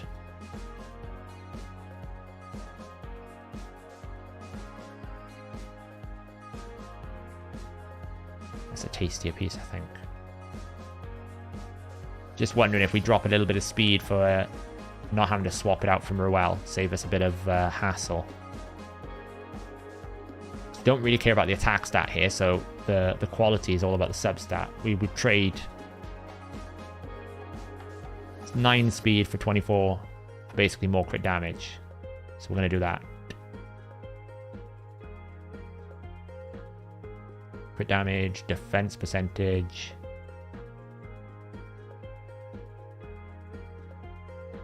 Crit rate, no, we don't want that one. We want this one. There's not that much difference between that and that, other than 1% and 3% more defense. So we're going to go with this one. Suzerain apparently has a very good shield.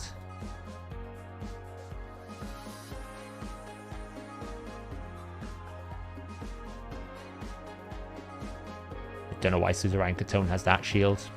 Nobody particularly knows why. We're actually going to get defense percentage boots here. Oh, nearly.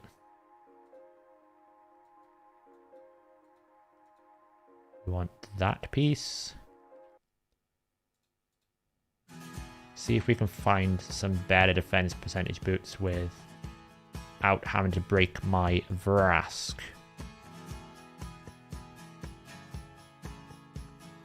So either we take Ragash or we take Vrask. We're going to have to take Vrask by the looks of it.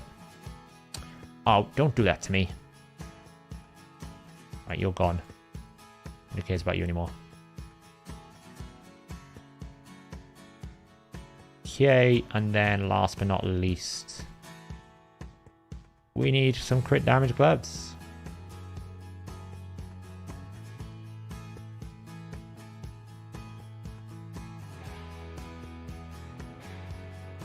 You're probably going to tell me I've not got storage space right now.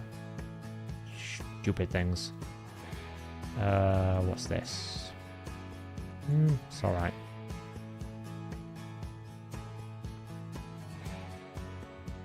Alright, we could really tank our speed if we took this piece. It would give us a lot more defense, but kind of need speed, I think, at this point. So let's just take that out. See if we can sell some pieces here we don't need. Never going to use that piece. That can go. Right, so we should be able to pick up Nobel's piece. Okay, so not fully built, not fully leveled, but 282% crit damage. That would obviously go up when we had this. 173. Alright. Let's give it a whirl.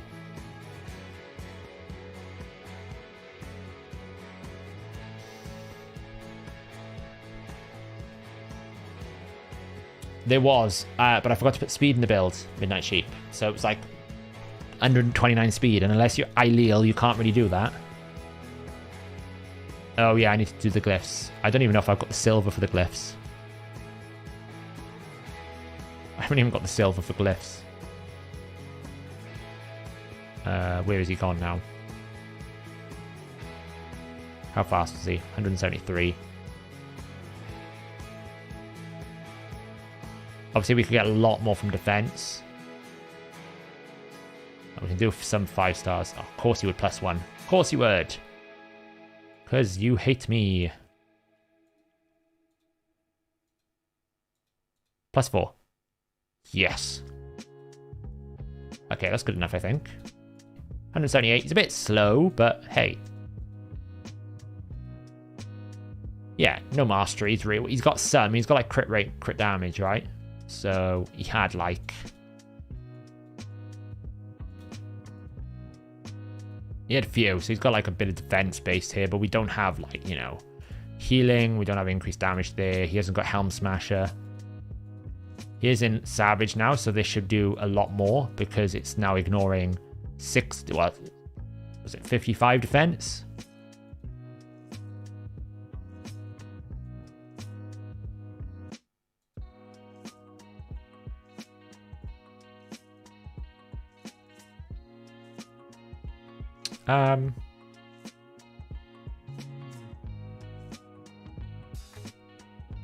Just throw in an auto, shall we? Just see how he goes.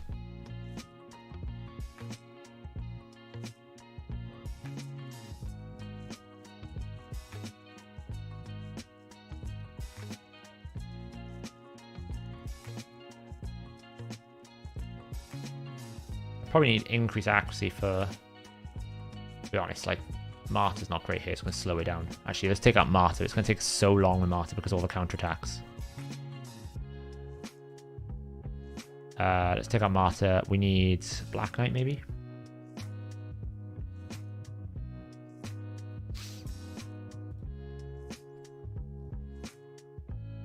Okay, doing the last ones. Yeah, let's just see how this works first. If it goes through, I'll throw it on 116 or something, see how it goes. The only problem is Salad's a bit low on accuracy, and I haven't got the silver to go and get him more. He's like already at risk of dying here. He's put leech. He hasn't, like, he's put one leech out. It's not enough to get him healed up.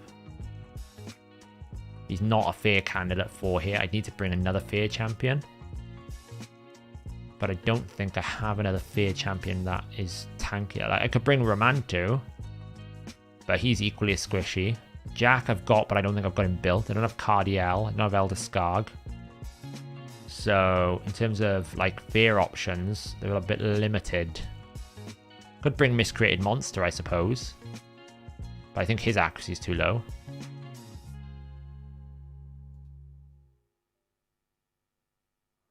Yoshi I've got built, yeah. Could bring him. Let's try that. But is he all people or is he random, Yoshi? I forget. What does Yoshi do? Yoshi. Where's he in my list?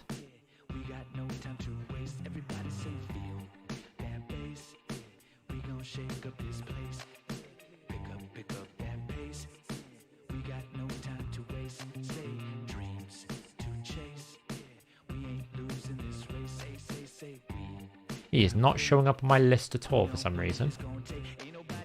Interesting.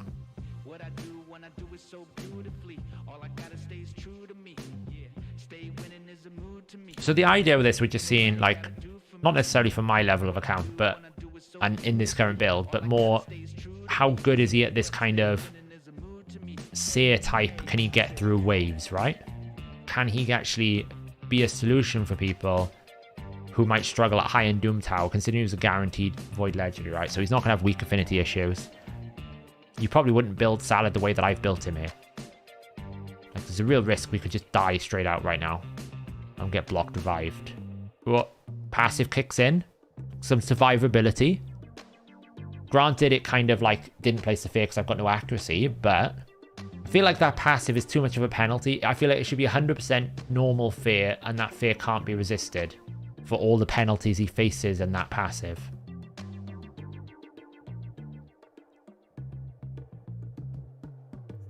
Like, I would say my Duchess is built quite good here, but you wouldn't need to have Duchess. You could bring, like, a Sala the Mourner.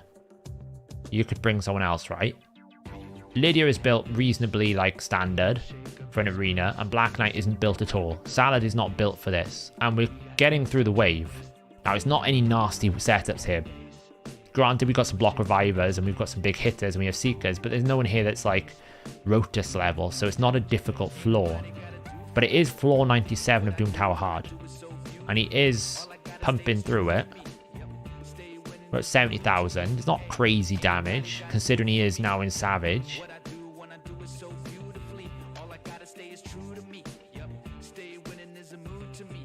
So you're saying, can Void Legend be a solution? Well, the thing is, Bart, I'm thinking a lot of people would have picked him up because he's a Void Legendary and he was guaranteed. And there's still the notion that it's difficult to get a guaranteed Void Legendary. It's difficult to get a Void Legendary. So people might have just gone, well, I've got 80 shards. It's the best time to get it. So they could have picked him up.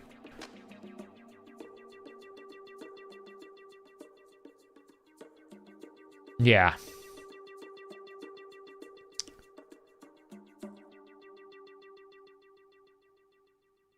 Yeah, but that's where you get, like, the Michinaki that I'm going to pull this weekend, right?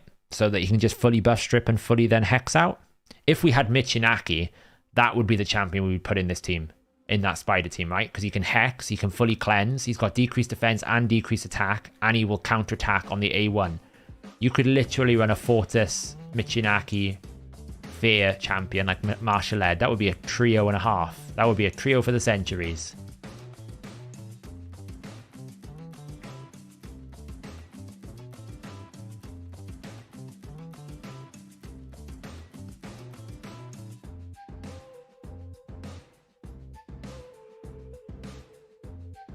Michinaki is monstrous for Hydra.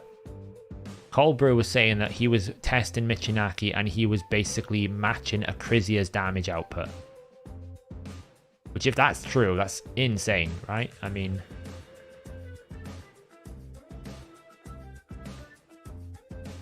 I actually want them to try and kill my Fortis right now so I can get rid of the defense buff.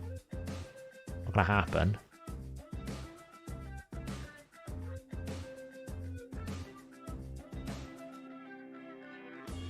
You've got to remember that A1 may be a single target, but it's an AoE HP burn, right? Because eventually you're going to go, I want that one burned. So I pick that, and eventually he's going to counterattack and place the burn. And then you go, I want this one burned. So I pick that target. You can basically guide him with his ally, his passive. It's so strong.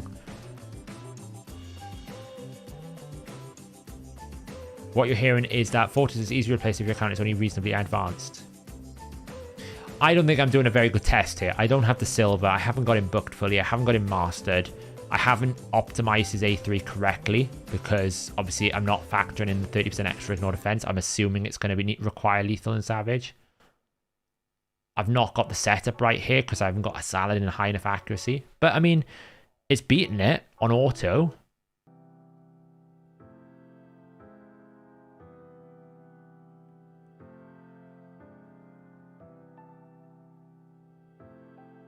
I mean, in arena defense, maybe you can run like a Skull Lord Vargal +4 and Uros to decrease max HP enough so that you can place fears passively. It's an option.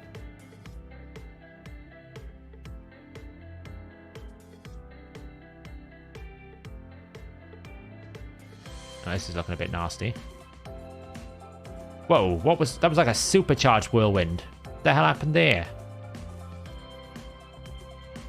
That whirlwind flew at us.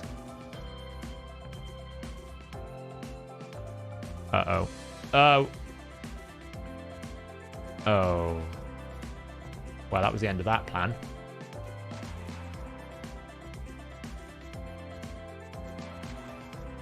Ragash is nearly matching Fortis damage. And he wasn't even using his abilities. So you're saying instead of... you were saying Mighty Uka, were you? My Mighty Uka is still not built, is the problem. I need so much time to build champions. And I've got another fusion to do with more champion training. So you're saying this one. But he doesn't do fears though, does he? So... really see the point. Are we talking about Marinix? She doesn't do fears. Which champion are you guys talking about? Yeah, I'm doing the fusion. I don't know why I'm doing the fusion, but I am.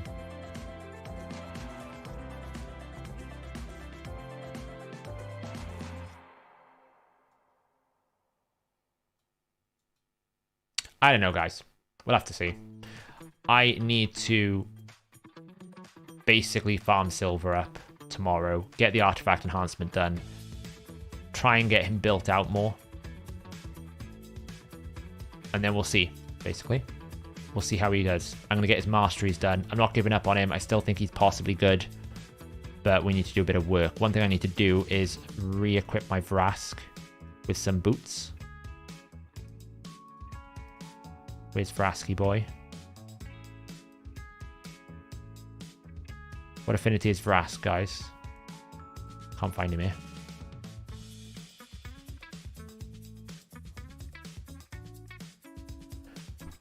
Why can't I find Vrask?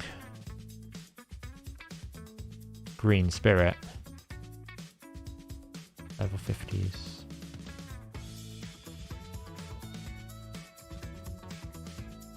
Why can't I see Vrask? Am I being dumb here? Awaken 3-star.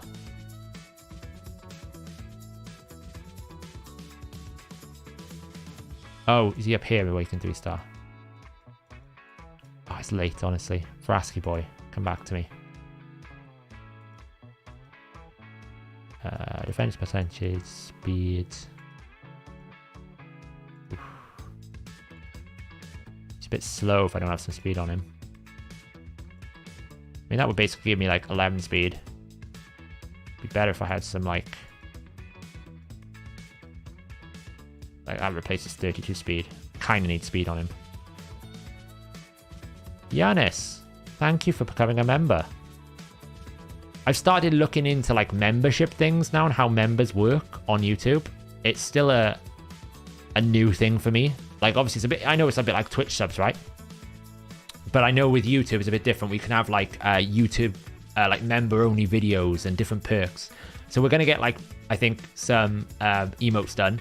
And then probably we'll have things like maybe a Sunday pre-member stream where we talk about like, you know, do some coaching for members, or we have some sort of member specific perks. But I feel like once we get a few more members, we can do that. But I really appreciate the support. You know, it's great. So yeah, thanks for that. I'm not going to ignore the memberships. I'm just trying to figure out how it all works properly. I've only got intros so far. Today we have intros and outros. That's a new thing for me. There we go, throw that on there. So, all right, I'm going to leave you with one little thing that I'm planning on doing for content. So right now I have this kind of team that works pretty well in Ice Golem, right? I mean, it's pretty fast. It goes really quick. But in my quest to try and get things really, really fast, I'm still not happy with the unreliability of this team, in the sense that it doesn't quite die quick enough, and sometimes it's a bit sketchy with Frozen Banshee dying. So I was doing a bit of like, you know, what kind of poisons do we have out there for Force Affinity? So I've got a team here. I'm going to show you in a second. So this, I'm just going to show you that this is the team that I'm using at the moment. And I've got an idea for a team that could potentially be quicker. It could not. The idea with this is obviously everyone dies, and then we've got Frozen Banshee who just machine guns the crap out of this boss. Look at it go. It's a bit overkill, really. But it's fast. Now, granted, I can do this because I have a 6-star Awakened Seer. So that's kind of a big thing. But it's like 54 seconds. But I wanted to see if I could get this faster and more reliable. So I was thinking, instead of this, we basically go. And this is, you're never going to think of this. I bet if I gave you 5 seconds, you'd never be able to think of the 2 champions that I'm going to be thinking about. How fast was that going? Where is she gone? She's up here somewhere, isn't she? I think she's in the vault.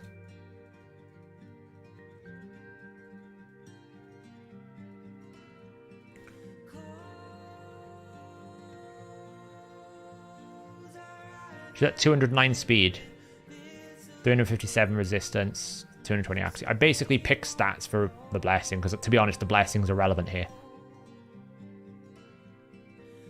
Aox, you think, right? No, not Aox. So the first champion, if I can find her.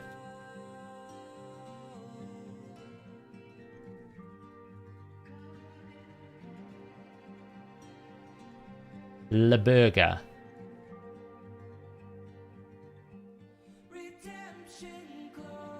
Because Leburger does double buff into Boil from Within, which is poisons. And if she gets attacked, she can extend the poisons. So she's going to be able to put out some poisons before she dies, right?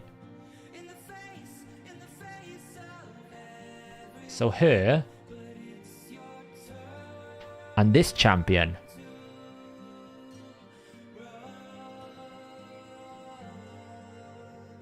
Crazy, right? Who would have thought to use that champion? Yeah, Leburger's the one before the end. I've just picked up Leburger. Leburger's the one I thought would be the good one of the last batch because of speed tuning.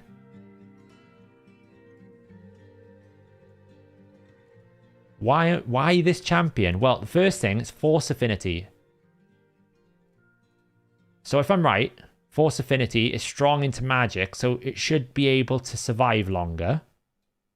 We get a 70 accuracy aura, which is like freaking insane, which means that there's less possibilities that my Seer, which is currently not built with accuracy, is going to fail stripping the defense buff off wave 2.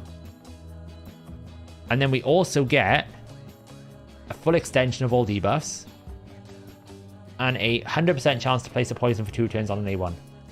We don't care about this ability, we turn that off. I didn't get enough books, so I'm slightly off. But I'm wondering how this could work. I don't think I've got any gear on her right now.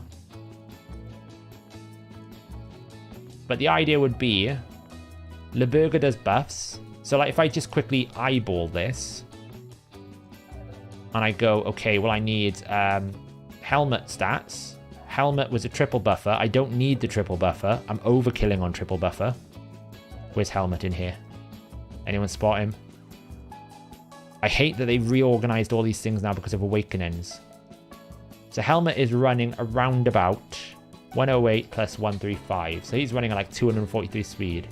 So Leburga doesn't really need much other than a bit of accuracy. And she doesn't, and I don't care if she dies, basically. She could run like this. We can basically give her accuracy. I don't really care what this is on. The blood shield could help. I don't really care. But I just want lots of accuracy.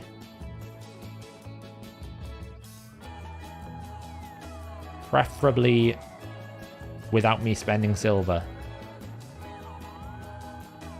Resistance, there you go, that will do.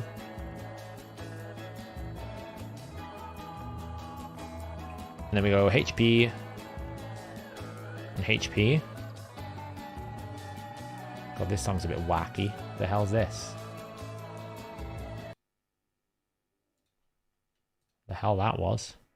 It's tripping me out. So we want... just throw that in there for now. Yeah, we get 70 from the lead, right? So we don't need too much. We need what? 230? So we're already at 128. So it's 128 plus 70. So we only need like an extra 30 or 40 accuracy. So get speed boots. Preferably with accuracy. So we can always go perception. Do we have a perception set here? No.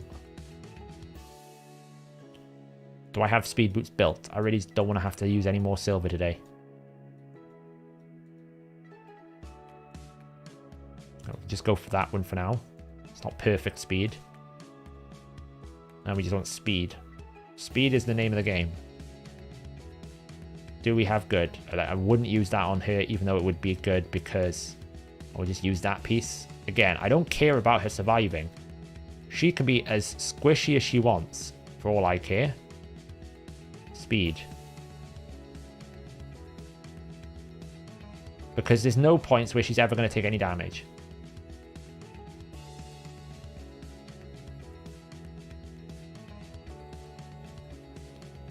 Speed. We don't necessarily want to be too tanky, because that's a thing as well. Look, that's perfect. We needed about 135 extra, so we need another like 40 speed from the top 2 pieces. So we probably need a speed set. And my speed helmets are not great. I know that for a fact, that my speed and my helmets are pretty poor. Right, we'll go with that one. And then we just need one on the thing. So that's 24. Perfect. Okay, so she's fast enough. And then we're going to, like, obviously trying to keep this champion alive is going to be hard. So she does need to be tanky. So we go, like, defense. With accuracy. Preferably counterattacks. Perfect. This is me eyeballing because I don't want to do a proper optimization here. Late night. And then we kind of just want, like... We could go for a refresh on the A2. But I feel like more A1s would be better. We could go for an extra revenge. I've got loads of revenge, but I think we'll go with that one. And then we've got resistance, I think, here. I'll show you now, Mark. I'll show you now. I'm just building this out quickly. Aotha was a poison I did consider, Geek. That was another one I did consider. I just felt like he doesn't... poison on his A1, which meant that his poison uptime was going to be quite low versus this champion potentially. So we now need a regen set. Ideally resistance as well. Regeneration. Can I find... Where is regen? Resilience. Do I not have a regeneration like chest piece? Or am I being blind? Wow, I don't have a regeneration piece. That isn't equipped, probably. Who knew? What have we got then? So I could go with that. Defense with accuracy. Resulf with resistance. Axie. I don't really want an Axie main stat. Probably going to need resistance main stat.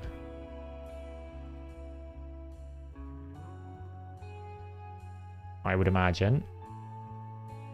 I suppose I could go with an Axie main stat. I don't really need Axie. I need resistance. So we could go with this one. It's not any speed on it, but we'll pick up the speed from other places.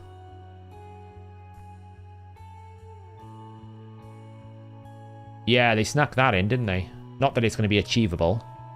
I really just don't like the fact they offer them that way. I'd rather they give it like a way to earn partial fragments and then you eventually get there. I don't like this all or nothing strategy. It feels bad.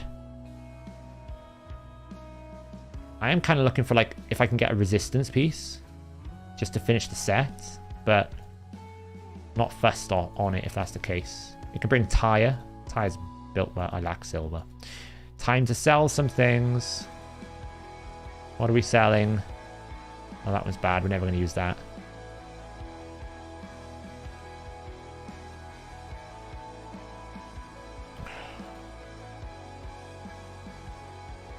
So I'm going to go stream and we're going to do lots of gearing of champions. And I forgot I needed blimming like gear to do it. I'm not set up. This is the problem not being in any sort of content creator program or anything. Like building lots of champions for content, it does take it out of my account a little bit. I don't necessarily want the perks, but I can see why the perks were added in the first place because it's so hard to like keep on top of everything in your account. To be honest, I can sell all these 5 stars because I'm never going to really use them.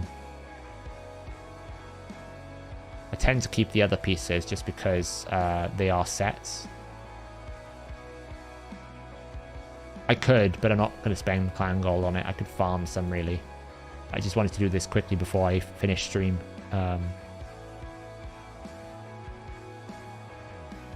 feel like I need speed on a resistance or on a HP and defense.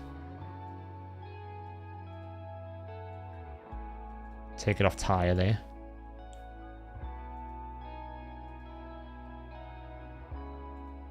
So, like, we need more resistance still. So we're gonna have to look for resistance. Normally I'd have a banner, right?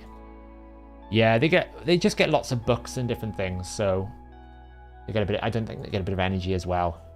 But like right now, I'm still struggling to book champions a little bit to keep on top of it. That's because I've had a bit of good like a nice bit of luck with shards. When that luck dries up, I'll be in a better position. I want resistance, not accuracy. Oh, look at that piece. Beautiful. Right, 264. I feel like I need a bit more resistance still. And we need regen, so... regeneration gear.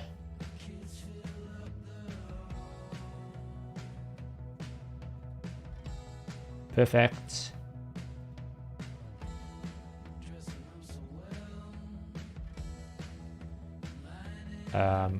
Obviously, it would be a lot easier if I had the 6-star. And I would totally 6-star her right now, but I would need silver to level her. Well pointed out.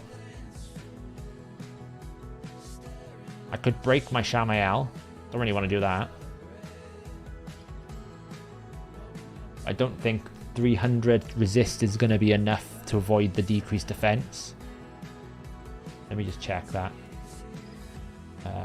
Dungeons. I don't mind about the freeze, but the decreased defense is pretty awkward.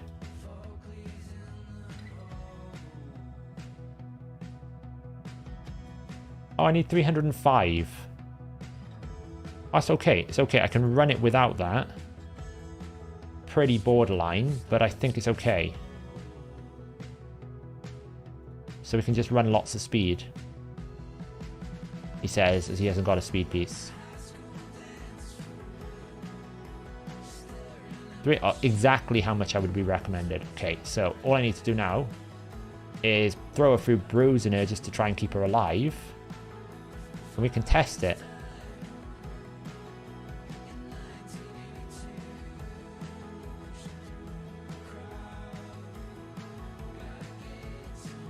That'll do. How tanky is she?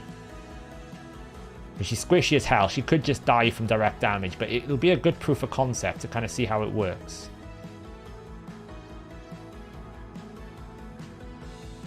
So in the current team, let's just check. Right now he goes once, and doesn't use it. She doesn't use anything. So we take out both, and we bring... where is it? Where is it? Where is it? Down here somewhere, aren't they? Right, there's Laberga, but we need Arenaris first. Let's just do that to try and get rid of these.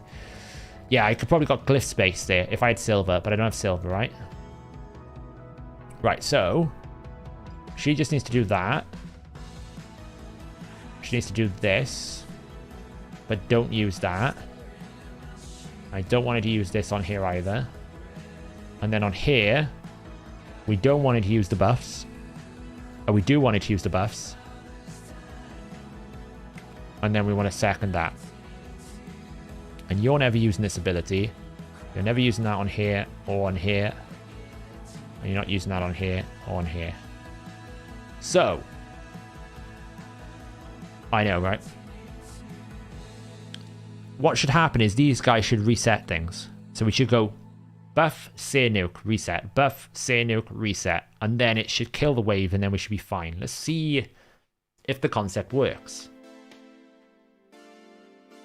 Buff, nuke. Oh, not quite enough damage there.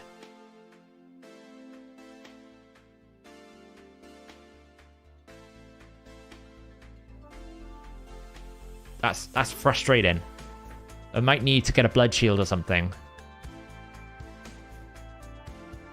Should be okay though, because we've got the AI set up. Ah, that should not have happened realistically. So I'm very close to the edge, so I need to find a little bit more damage somehow. It's not a problem though.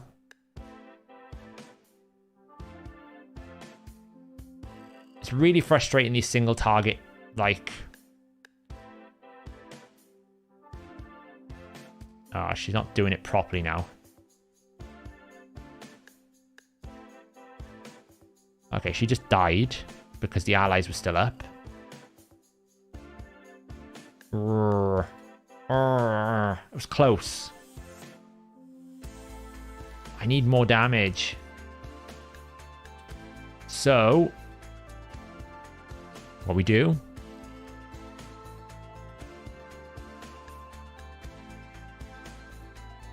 She's in shield. So if I find my other renegade, do I put renegade in immunity? Laberga would go into immunity. Well, we just need a few. We need like 1 or 2 more buffs. We don't need an awful lot. Now, I didn't put immunity on Laberga at all. I just put speed on her. There's an option to put immunity on Laberga. That would give me 1 extra buff. And I could put immunity on this other renegade, right? Wherever she is. She's in here somewhere. She's like level 40 all the way down here. Renegade. Renegade. Is she already in my vault? Yes. Oh, she's already in immunity. So if I put Laberga in immunity, if I had the silver to do so, which I don't.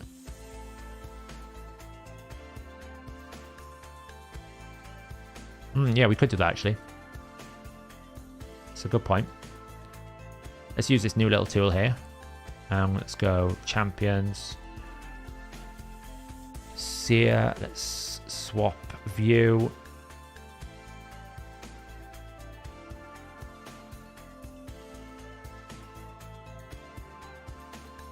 So if we set up the battle tab, I just need to check what the stats are.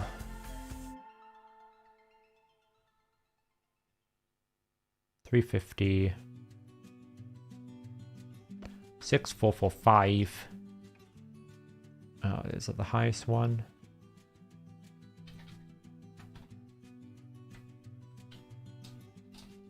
So the tankiest target is this one, I think. We're not going to have decreased defense. We're not going to have weaken. How many buffs do we actually have out when we run this? I've wasted quite a lot of energy tonight. I really didn't realize this.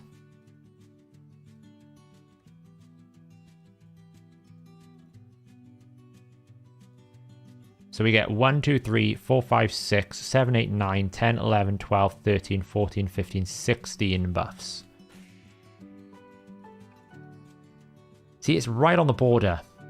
Right on the border, isn't it? It's right on the border. It's coming, Zach. We haven't built it yet, but it's coming. That's the idea. We're going to integrate it so you can just pick. Well, it was both. On this wave, one of these Gnarlhorns and the Draco survived as well. Obviously, we get Accuracy Aura for like 70. So it's like 301. So if I add one more buff, it's probably enough. So that could be an immunity on Liburger. That would be one more buff. Yeah, the Greybeard. The Greybeard survives. So that's the one I've got targeted at the moment. Greybeard has 6,445 defense at 308. And the Draco has 320,075 at... Oh, the Draco's tankier, actually. 6,885. Oops. So we haven't quite got enough. So we need another buff for Draco. It's borderline, isn't it? It's a bit borderline. I don't think I can improve my Seer any more damage. Like, she is in. She is pretty built. Like...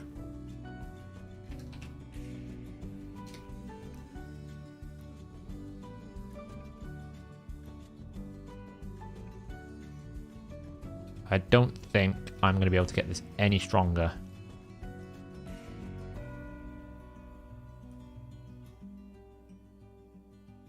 Well, it's mainly because I'm not running decreased defense or weaken, right? I mean, I kind of am being very greedy, opening instant into Karma Burn. I could put the A2 out there and it would be an easy kill, but that's an extra turn I don't want to take. Yeah, so like the current build I've got, I can get faster by just glyphing more, but I can't get more crit damage. It's basically the same build I've got, just with a different banner for accuracy, basically, saying to swap it out to get more. But I've got Revenge in there on purpose. I don't even think if I glyph to like +6 speed.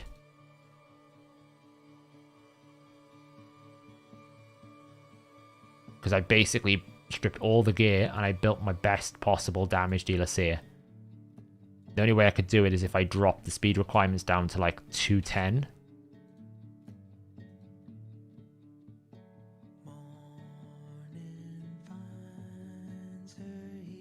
Yeah, the problem is, Zach, someone's got to attack for Blood Shield. Like, even if I go to 200, I don't think it works.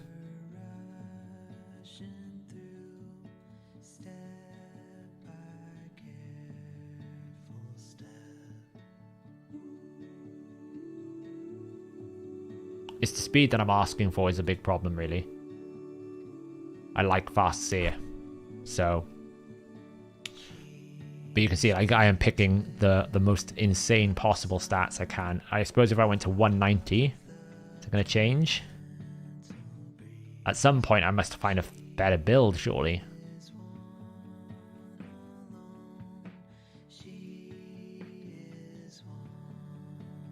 Two-piece shield gear. Oh, you mean Divine? The problem is the Divine will stack with the normal shield. Blood Shield is unique because it's a skill. It would have to be like a Krisk shield for it to stack.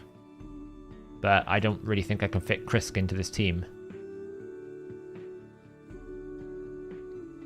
Because Krisk isn't going to do enough buffs.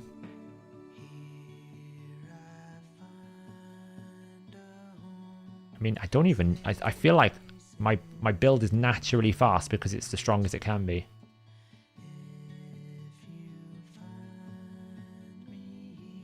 It doesn't break the seal. It's just that any additional action is going to slow it down, basically. Wave 2 is okay, because Wave 2 she should get an extra 25% extra damage, so I just need one extra buff for Wave 2. It's the first wave that's going to be the problem. And it could just be that I need more buffs without a decreased defense and weaken. Like, maybe Leberga just doesn't have enough with this alone. Obviously, she won't attack with that. So I haven't got an opportunity to do any blood shield. I could put immunity on her. I haven't tested whether bolster counts as a different shield. I don't think it does. I think it counts as the same type of shield. But if I was to use Krisk instead of her, I still don't think is enough. And Krisk is tanky. I don't want him to be tanky. Like, he can basically come in and put one buff out with his shield. It's not enough. But he does give himself like an extra speed buff. So that's like an immunity Krisk would be 2 buffs more. Or I could go in with this, and that would be more on him. Like, we can just test it quickly just to see if Krisk over Leberga would do the job. Waste 20 more energy and that's it. Yeah, she won't remove boss. That's a fair point. It's protection mode 1. So we could try this. But I still don't think that's enough. Oh, that's enough. So actually, if we think we had 2 buffs here, and then an extra one, but he put 2 more on him. So if I can get 2 more buffs, I think it's okay. I can definitely get 1 more buff because I can go immunity on the Leberga. So it could be that 1 buff is enough.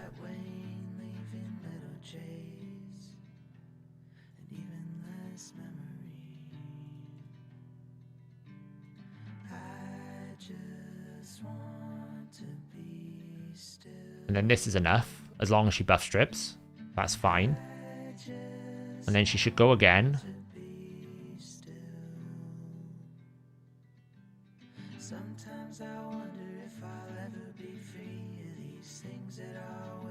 And then she resets and then kills this. And then all we're doing is we're A1ing. I could maybe do...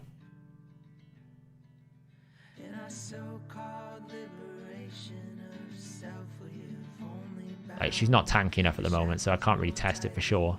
But you can see the concept I'm coming at there. I think it could work. I think I just need to get them leveled up, put some better gear on them, swap Leberga over to an immunity piece, see if that's enough damage to get it through. So, interesting. But guys, it is like late here. It's like nearly midnight, so that is going to be the end of the stream. I hope you all had a good time. Tomorrow the team suggestion should be back with a bit of luck. Hopefully it will be back and everything will be fine. I will try and get Fortis fixed in time for the morning as well, so I can figure out what's been going on there. But I'm going to go get some rest. Thanks for hanging out, guys, and I will catch you in the next stream. I think we've got a podcast going out tomorrow.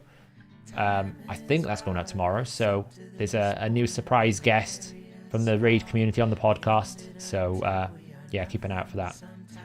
But until then, guys, I'll catch you next stream.